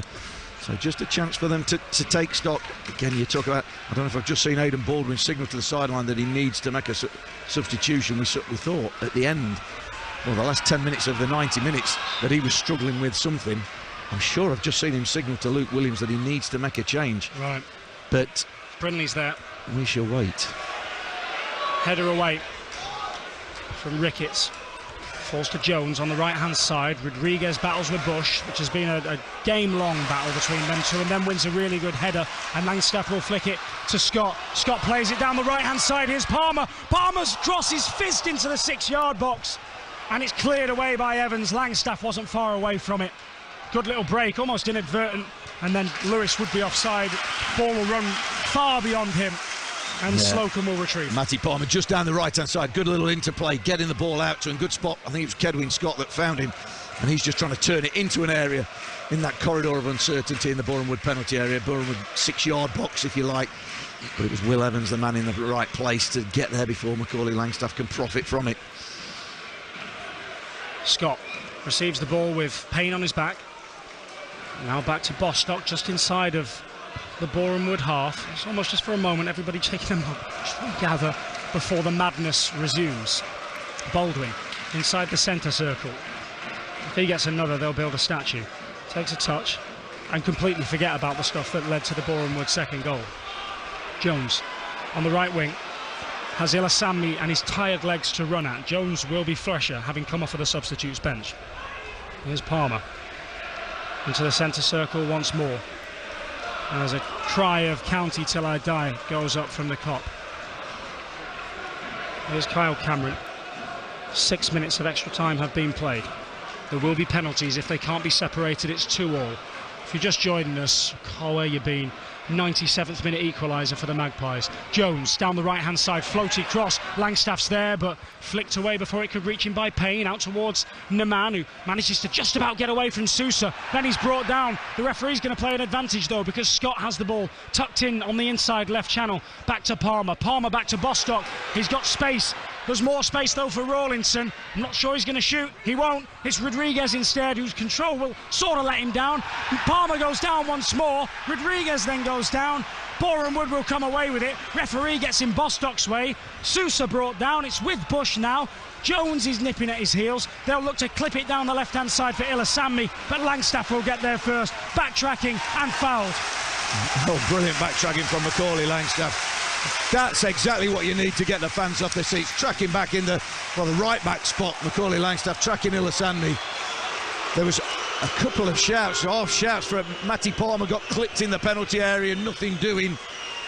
As Chris Bush is down with, well, is it cramp or I think so. Phantom cramp in the middle of the park, either way. At this He's point, down. you can see a lot of that, I think, at this stage of the game, aren't you? Oh, yeah, absolutely. Warm day. Absolutely, but I say it does just break up the play when Notts have had a good couple of minutes themselves. Boreham Wood started the first 2 or 3 minutes on the front foot, but Notts have responded well. Come back, couple of dangerous balls into the penalty area, dangerous area. That's just the one thing that they've never looked particularly convincing about, other than when they got that 97th, 98th minute goal, that equaliser of balls into the penalty area. We don't look like we're going to get on the end of it, do we? But oh dear, hopefully I'm tempting fate by saying that. But the players take on some drink. I've seen Ruben Rodriguez stretching his legs off. He's obviously tired. Matty Palmer's looking a little bit jaded, a little bit tired. So there's no substitution yet. Notts have still got 2 substitutions that they can make. Yeah, Boreham Wood are definitely out. Yeah, that is definitely their quota done. Their 4 substitutions, 3 in 90 minutes and 1 extra for the added time. Notts have got 2 remaining should they wish to make them. And Bush is allowed to trot back on again. It's with Bostock in the centre circle, not for the first time today, a brief lack of control. Straight ball through the lines up towards Scott, back into the quarterback position of Matt Palmer. Here's Jones on the right hand side. He's got Ilasammi to try and run at again, and I reiterate, those legs must be tired of Ilasammi. He's had a man at him all afternoon. We've played 9 minutes of extra time. Notts 2, Boreham Wood 2. Boreham Wood led by 2-0 at the break. Baldwin scored early in the first half and very, very late in the second half. Bostock, reverse ball to Jones. Back up towards Rawlinson once more. This is with a possession. This is patience now. Just 1 or 2 shouts of anguish asking Notts to come on, but this is just tiring Boreham Wood out, making them chase the ball. It's so much easier to play with the ball than it is without. That in extra time, if we can just stretch Boreham Wood, we might have to be patient. It's not a case of going gung-ho. It's about keeping the ball, working that opportunity, waiting for the opportunity, as they had to do in that second half. But they've created chances all game. There's no reason why they can't do in this remaining 20 minutes of extra time that we've got. Scott Tinnerman on the left-hand side. Bostock will come over and make himself available. Controls the ball, steers it back to Aidan Baldwin, to Cameron, who's almost in the hole, the number 10 position. It would usually be that, but Boreham Wood have got 9-10 players behind him. Here's Jones on the right wing, and again, every time this matchup comes around, Meadow Lane rises. Good challenge by Femi Ilasammi that time, though, and it falls to Josh Rees.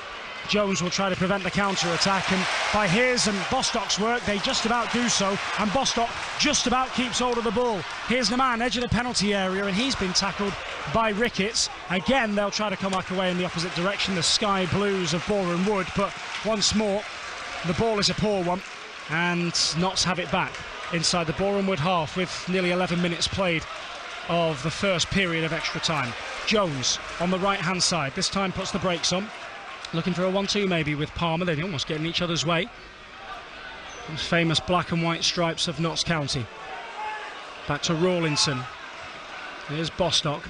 Square across the midfield to Baldwin, the scorer of both Notts goals. Bostock, 35 yards out. Maybe just for a moment thought about shooting, but chose to go short to Rodriguez instead, who's got a man on his back and he's being held all the time, but the referee isn't going to give that. He's got to shift the ball quicker, Ruben. He's wanting too many touches there in a tight area. 1 and 2 touches, that's how you create your space. More and more touches you take when you're already closed down. Starting to Very look difficult. out on his feet, isn't he, Ruben, at times? barely moving since he conceded possession there, and we know he works back as Naman has conceded possession, and Lewis may well have been onside down that far touchline. He was onside. Yeah. Carl Cameron's trying to play offside when he's in his own half. I mean, now at the time skip. Just track a runner, please. Once. Oh dear. Oh. Right, well, here comes a change, and that will be Ruben Rodriguez Day. It hasn't been his afternoon. He's had his chances, he's had his penalties, but he thoroughly deserves the standing ovation that he's getting. He's out of contract in the summer. I hope sincerely that we see him again in a Notts shirt, whether that be at Wembley or whether that be next season. But he deserves the standing ovation. He will be gutted with his lot today, and he comes off and he looks the picture of devastation and frustration, but he will be well in amongst those party celebrations if Notts can get themselves a winner in this game or win it on penalties. Rodriguez off, Jim O'Brien on. Yeah, slight change in personnel, obviously going to bring different things to the team, but Jim O'Brien's intensity and willingness to run, experience, exactly, and his experience in these situations as well might just count for something for Notts. Of course, despite what's happened for Ruben in this game, like, nobody's going to hold that against him.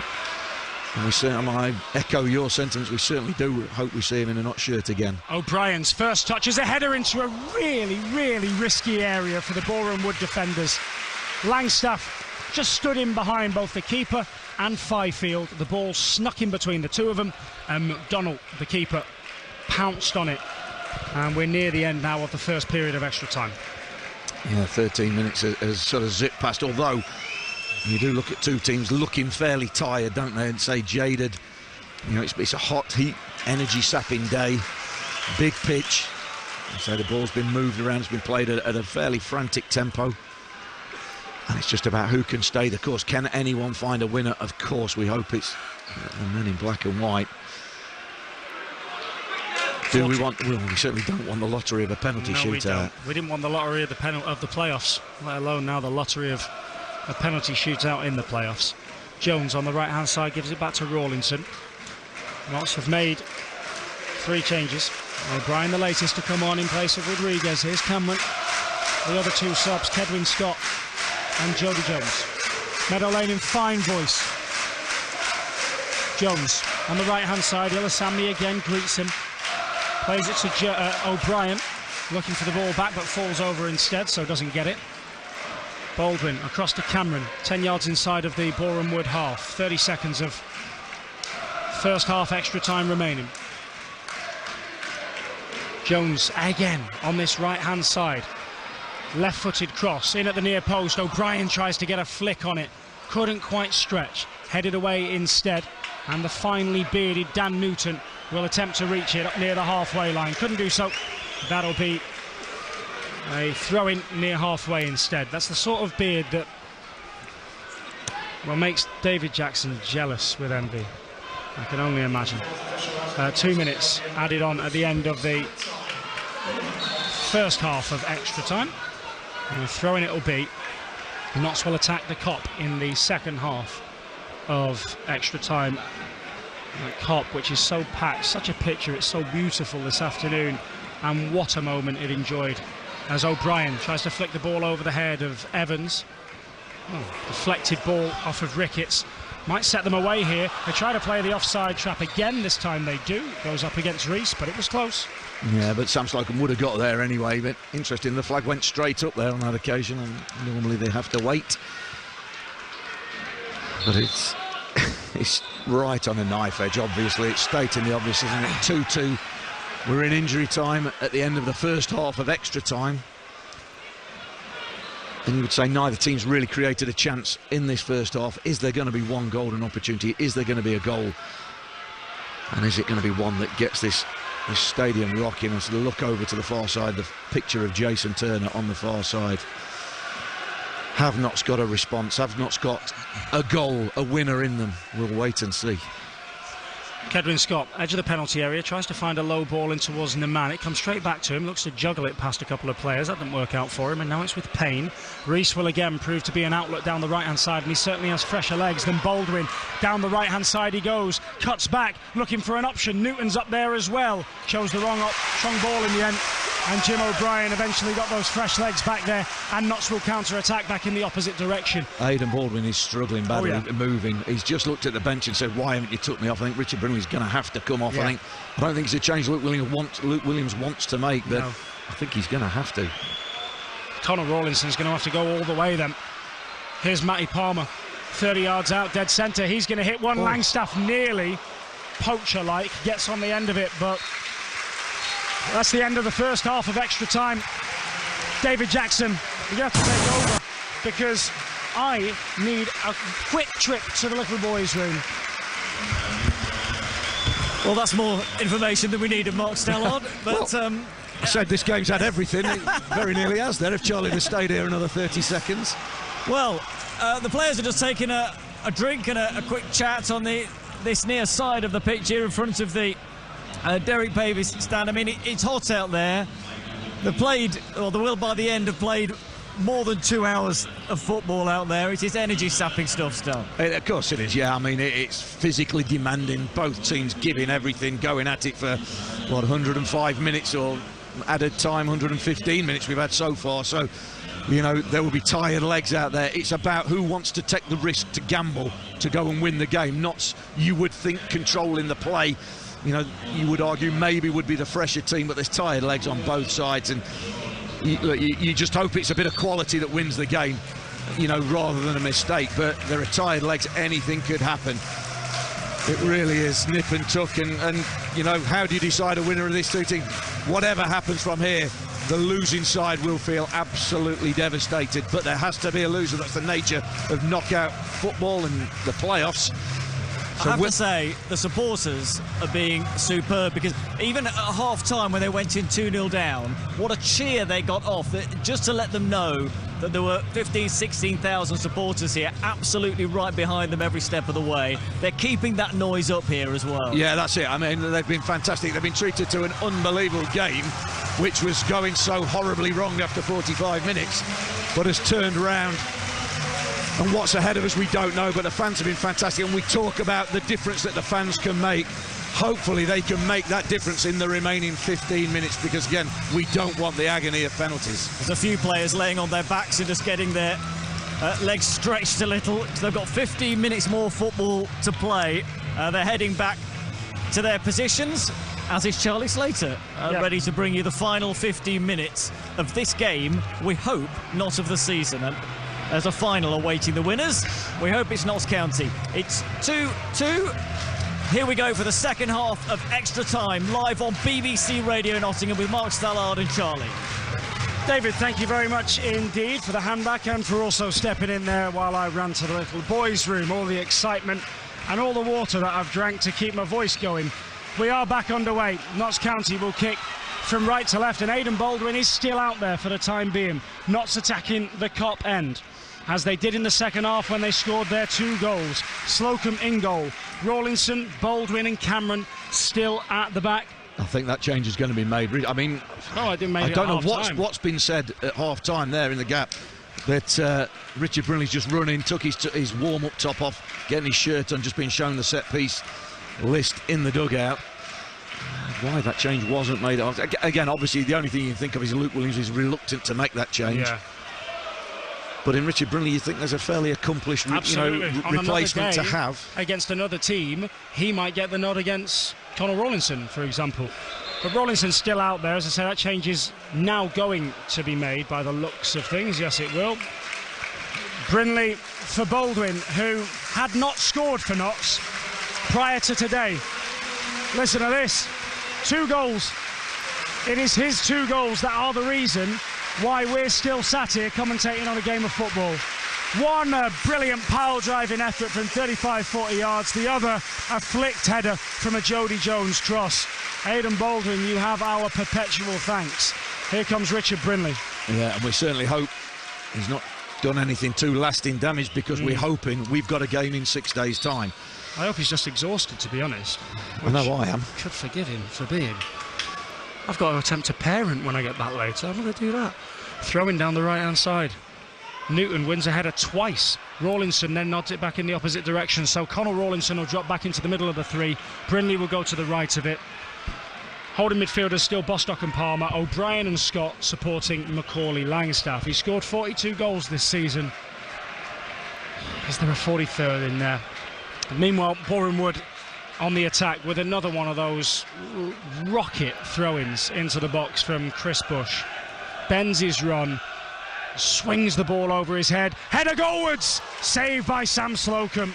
Josh Rees, I think the man who got the last touch with the header, goes behind for a 7th Boreham Wood corner of this horrifyingly long, enthralling, dramatic playoff semi-final. Yeah, flicked header from Rees from throw. Thankfully, not that much pace on the ball, trying to generate it himself. It was just above the head of Sam Slocum, again tipping it over the bar, taking no chances. Right-footed, floated ball. Cameron should be able to gobble that up and head it clear. It's nodded back into the mix though, and then scrambled clear by Rawlinson up towards the halfway line. Ilasami gets underneath it and will scuff his ball out of play for a throw-in on the near touchline, level with the edge of the Notts penalty area. Notts in their 4th playoff campaign.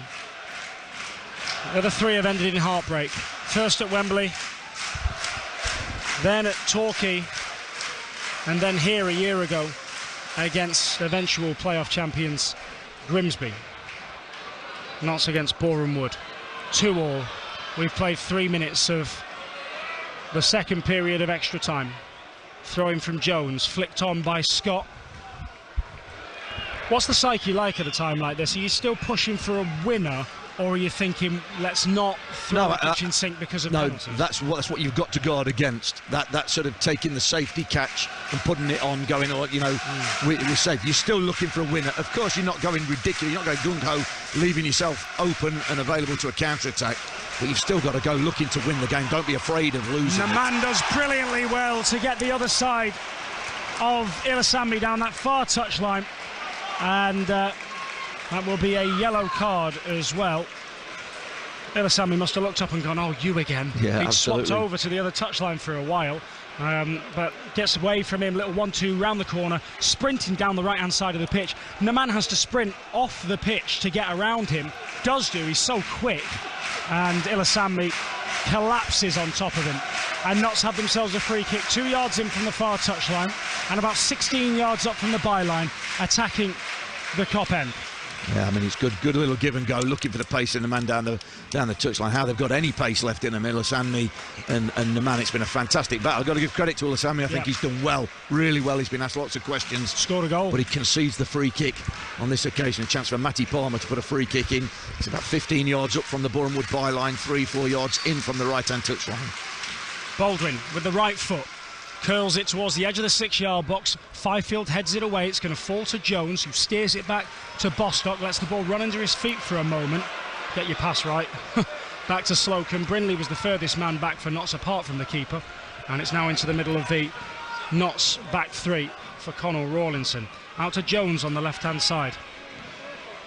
He's going to have a little run at Sousa. Down that left touchline he goes, floats an inviting ball towards the back post, but in the end, too much on it as it curls away and behind for a goal kick.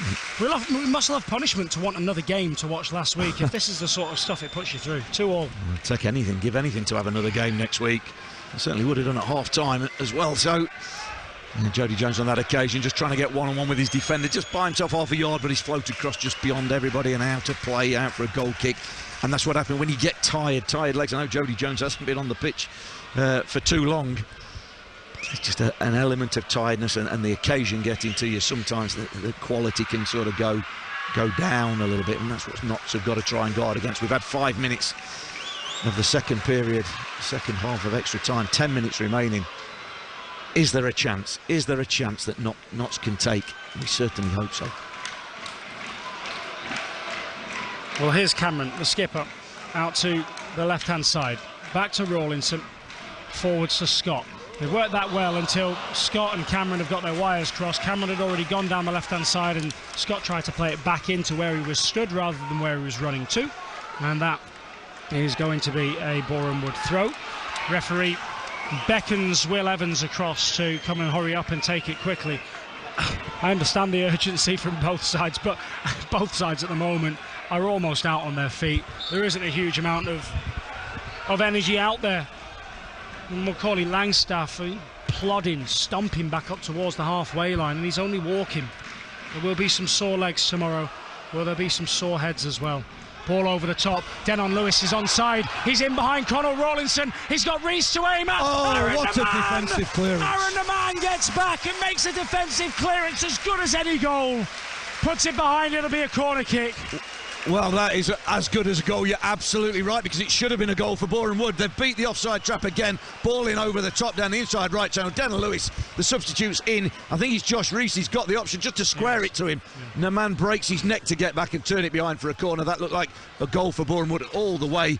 Not still got to defend this corner from Boreham Wood's attacking left-hand side, but what a defensive clearance for Aaron Naman. Here comes the ball, in swinger at the near post, easily cleared away by Richard Brindley. We played 7 minutes of the second half of extra time.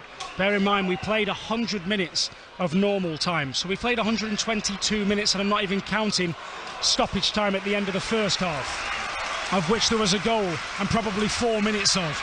We're going all away here today at Meadow Lane. It is Notts County 2, Boreham Wood 2. These two sides that just simply struggle to be separated every time they play each other. Earlier this season, 1-1 here, 2-2 down at their place. 5 of the last 6 meetings have ended in a draw, as Cedwyn Scott wins a header, flicks it on down the left-hand side and won't be able to retrieve it. That's going to be a goal kick. Yeah, despite this being on a knife edge, you can see both teams, struggling for energy, struggling to find any quality really in the 23 minutes we've had so far of the 30 extra minutes. Notts there just launching it long. Sam Slocum looking for Cedwyn Scott. He wins the flick on, but there's nobody able to have the legs to chase that down. It goes out for a goal kick for Boreham Wood, and you say that they're like two boxers out on their feet just throwing wild punches. Brindley gets back to challenge Denon Lewis. Out for a throw-in, he puts it on this near touchline, just a yard from the corner flag, away to our right-hand side, and slowly again Chris Bush will come forwards, ready to launch another long throw. Boreham Wood's fans on the far side, all 1,108 of them, break out into a song as Bush, such a long run up, his thighs are touching the advertising hoardings, which are about 7 or 8 yards back from the pitch. Here it comes, into the mix there. Headed away by Cameron. Jones will challenge and try to get away from Ricketts. Ball back to Ilasambi. Is then launched back in the opposite direction. Slocum will challenge with Fifield, and eventually the linesman's flag goes up for the offside that would have been. We've got a little over 5 minutes of the second period of extra time remaining before the agony of penalties, and this has already been an agonising afternoon. Kyle Cameron tries to get in front of Newton. He's going to get caught in possession inside the centre circle. Brings down Ricketts, and they say that should be a yellow card, surely. You're probably right, that should be a yellow card against Kyle Cameron. He's going to get away with it. I think that is just an example of a player that's played, well, the full 120 minutes or whatever we've had so far, 115 minutes. We've got 5 left of extra time in Kyle Cameron against the fresher substitute, Danny Newton, who came on for Boreham Wood, just having the legs to close him down. Long ball over the top, which will run all the way through to Sam Slocum. Good news is my voice is feeling a little bit stronger than it did earlier on. Must be all the water. Sam Slocum has the ball on the edge of his penalty area. It's Notts 2, Boreham Wood 2. A place at Wembley awaits next Saturday. Slocum directing traffic and telling his players where he wants them to go. He clips the ball out towards Cameron on the left-hand side. Into the midfield for Bostock. Notts not really got the passing going, have they, in extra time? Not really stretched Boreham Wood at any real time, for any real length of time, should I say. Here they are getting over the halfway line, just looking to exchange passes, trying to get Matty Palmer and John Bostock on the ball, directing traffic, trying to find that pass through the lines into the space. Jody Jones has it on the left wing. So Cedwyn Scott back round the corner to Jones, ball in at the edge of the 6-yard box, cleared away by Evans. Newton can't keep it alive, it'll be a throw-in. It's getting to the point now where a goal would probably win it. Surely in this heavyweight tussle at the top of the National League, nobody could come back from another goal. You wouldn't have thought so, but on a day like this you wouldn't put anything beyond the realms of possibility. But it's Notts inside the Boreham Wood half with the ball at the minute, just looking to stretch the opponents, looking for that gap, looking for that opening. Can they have one opening before we get to the what feels like the almost inevitable penalty shootout? Kedwin Scott, dead centre of the half of Boreham Wood. He squares to Matty Palmer. Palmer's cross is going to drop harmlessly into the 6-yard box and roll behind for a goal kick. Joe McDonnell obviously no real rush to take it. What a story this is for McDonnell. For a second straight season has signed for a playoff team on an emergency loan. Last year it was Solihull Moors, who ended up losing at the Olympic Stadium, West Ham's ground, in the playoff final against Grimsby after their incredible playoff run. This season kept more clean sheets in the National League than any other goalkeeper, 17 of them, and then signed on an emergency loan to come straight in and play for Boreham Wood today against Notts County. We've got 2.5 minutes of the second part of extra time remaining before the dreaded penalty shootout. Yeah, absolutely. You're right, any chance, any goal now would certainly seal it. Both teams look, as we've said, out on their feet. Boreham would have probably had the best opening of extra time, but Aaron the man made that goal-saving tackle. Well, they're trying to get in again here down the left-hand side. Cameron's clearance is blocked by his own player, Palmer. Notts will win themselves a throw-in down the left touchline. 2 minutes left, plus probably another couple of minutes of stoppage time on top of extra time. We've played, once you total it all up, 120 minutes. Add the extra time, which was added on to the end of normal time at the end of the first half and the end of the second half. We've played well over 130 minutes.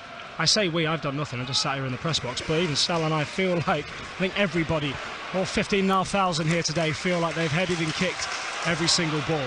Brindley down the right-hand side trying to find Jim O'Brien, couple of substitutes looking to link up, but not enough put on the ball, and now Brindley will send it all the way back to Sam Slocum. 90 seconds of extra time remaining. I'm sure people at home will be thinking about, their minds will be turning about penalty takers for Notts. I've not dared think about it because you just don't know with this game, do you? Notts coming forward, looking for that one opportunity. Here's the man surging into the penalty area. Last-ditch challenge made by Ricketts. And it's going to be a throw-in that O'Brien takes quickly to Aaron the man. Ricketts tries to bring him down. He gets to the byline and steps away from him once more. Is that going to be a corner? Yes, it is. Corner kick for Notts. In the final minute of extra time, perhaps one final chance for Notts County. It's been a season that's been likened and linked to Hollywood all season. They make drama in North London, in Boreham Wood, for goodness sakes, where this lot are from. Is there one final blockbuster twist to this game? Matty Palmer, right-footed. Cameron will lurk. Ilasamri will win the header. Comes out towards Jody Jones. He's going to go on his own. He hits it. Gets it! It's it! Oh, Jody Jones! Final moment. Jody Jones writes his name in club folklore. Luke Williams is on the pitch. Jody Jones is celebrating with his family. There are supporters on the pitch. It's the most glorious moment in Notts County's season. Notts are going to Wembley. Notts County are going to Wembley. Notts are going to win the game. Get in. Jody Jones, you're a club hero. Aidan Baldwin is a club hero. The Magpies will fly on. The season does not end here. It's Notts County 3, Boreham Wood 2. Get in! Oh my word, was there going to be a chance in the game? That wasn't even a chance. He shot from 25 yards. Joe McDonnell, who saved a penalty, gets that all wrong. It goes through him. Jody Jones, there's another statue that the club are going to have to build. Oh my word, we are in stoppage time at the end of extra time. Notts have turned it round. They lead by 3-2. There can only be seconds remaining. Oh my word, you've heard the song. You can hear it at home. Notts are going to Wembley if they can see this remaining 30 seconds of play out. There have been 2 minutes added on. We have, I would say, played a minute of that. We haven't played it at all. So there will be another 2 minutes almost exactly from the moment that Boreham Wood kicked off. Kyle Cameron back to Matty Palmer. Long clearance over the top from Payne. This is going to be frantic as Cameron steps back to the edge of his area, holds it up in the bottom corner. He's got Sousa on his back. He turns between two Boreham Wood players brilliantly. Oh, Kedwin Scott's tried to get cute and lost the ball. Down the left-hand side, Palmer with a challenge, Scott with a challenge, Evans with a horrible challenge. Excuse me, Newton with a horrible challenge. But thank you very much, say Notts County and Matty Palmer. That will be a yellow card for the substitute. Notts County, as it stands, are going to Wembley. They are asking for fans to stay off the pitch. I don't know why I keep trying to sit down. I need to stand up. I don't know about the fans. I might go on the pitch. My voice is about gone. I can't take this sort of thing. My word. What a turnaround. What a way to do it. Right at the end of normal time and right at the end of extra time. We suffered at the hands of Grimsby by that last year. Have we got a bit of retribution this year? The noise is unbelievable in Meadow Lane. And Sam Slocum will walk slowly, ironically, to take this free kick, and it is only going one place, and that is as far away from Notts' goal as possible. Take your headphones off and listen to this. Just listen to this at Meadow Lane. Every single person's on their feet, including us. There are announcements to stay off the pitch. Far be it from me to be the type of person that would encourage them, but if ever there has been a game and a season where you see those kind of scenes, this has been it. We have played nearly 18 minutes. The referee's going to blow his whistle, but not for full time. 2 minutes were added on at the end of it. It's a Notts throwing, I think. No, perhaps not.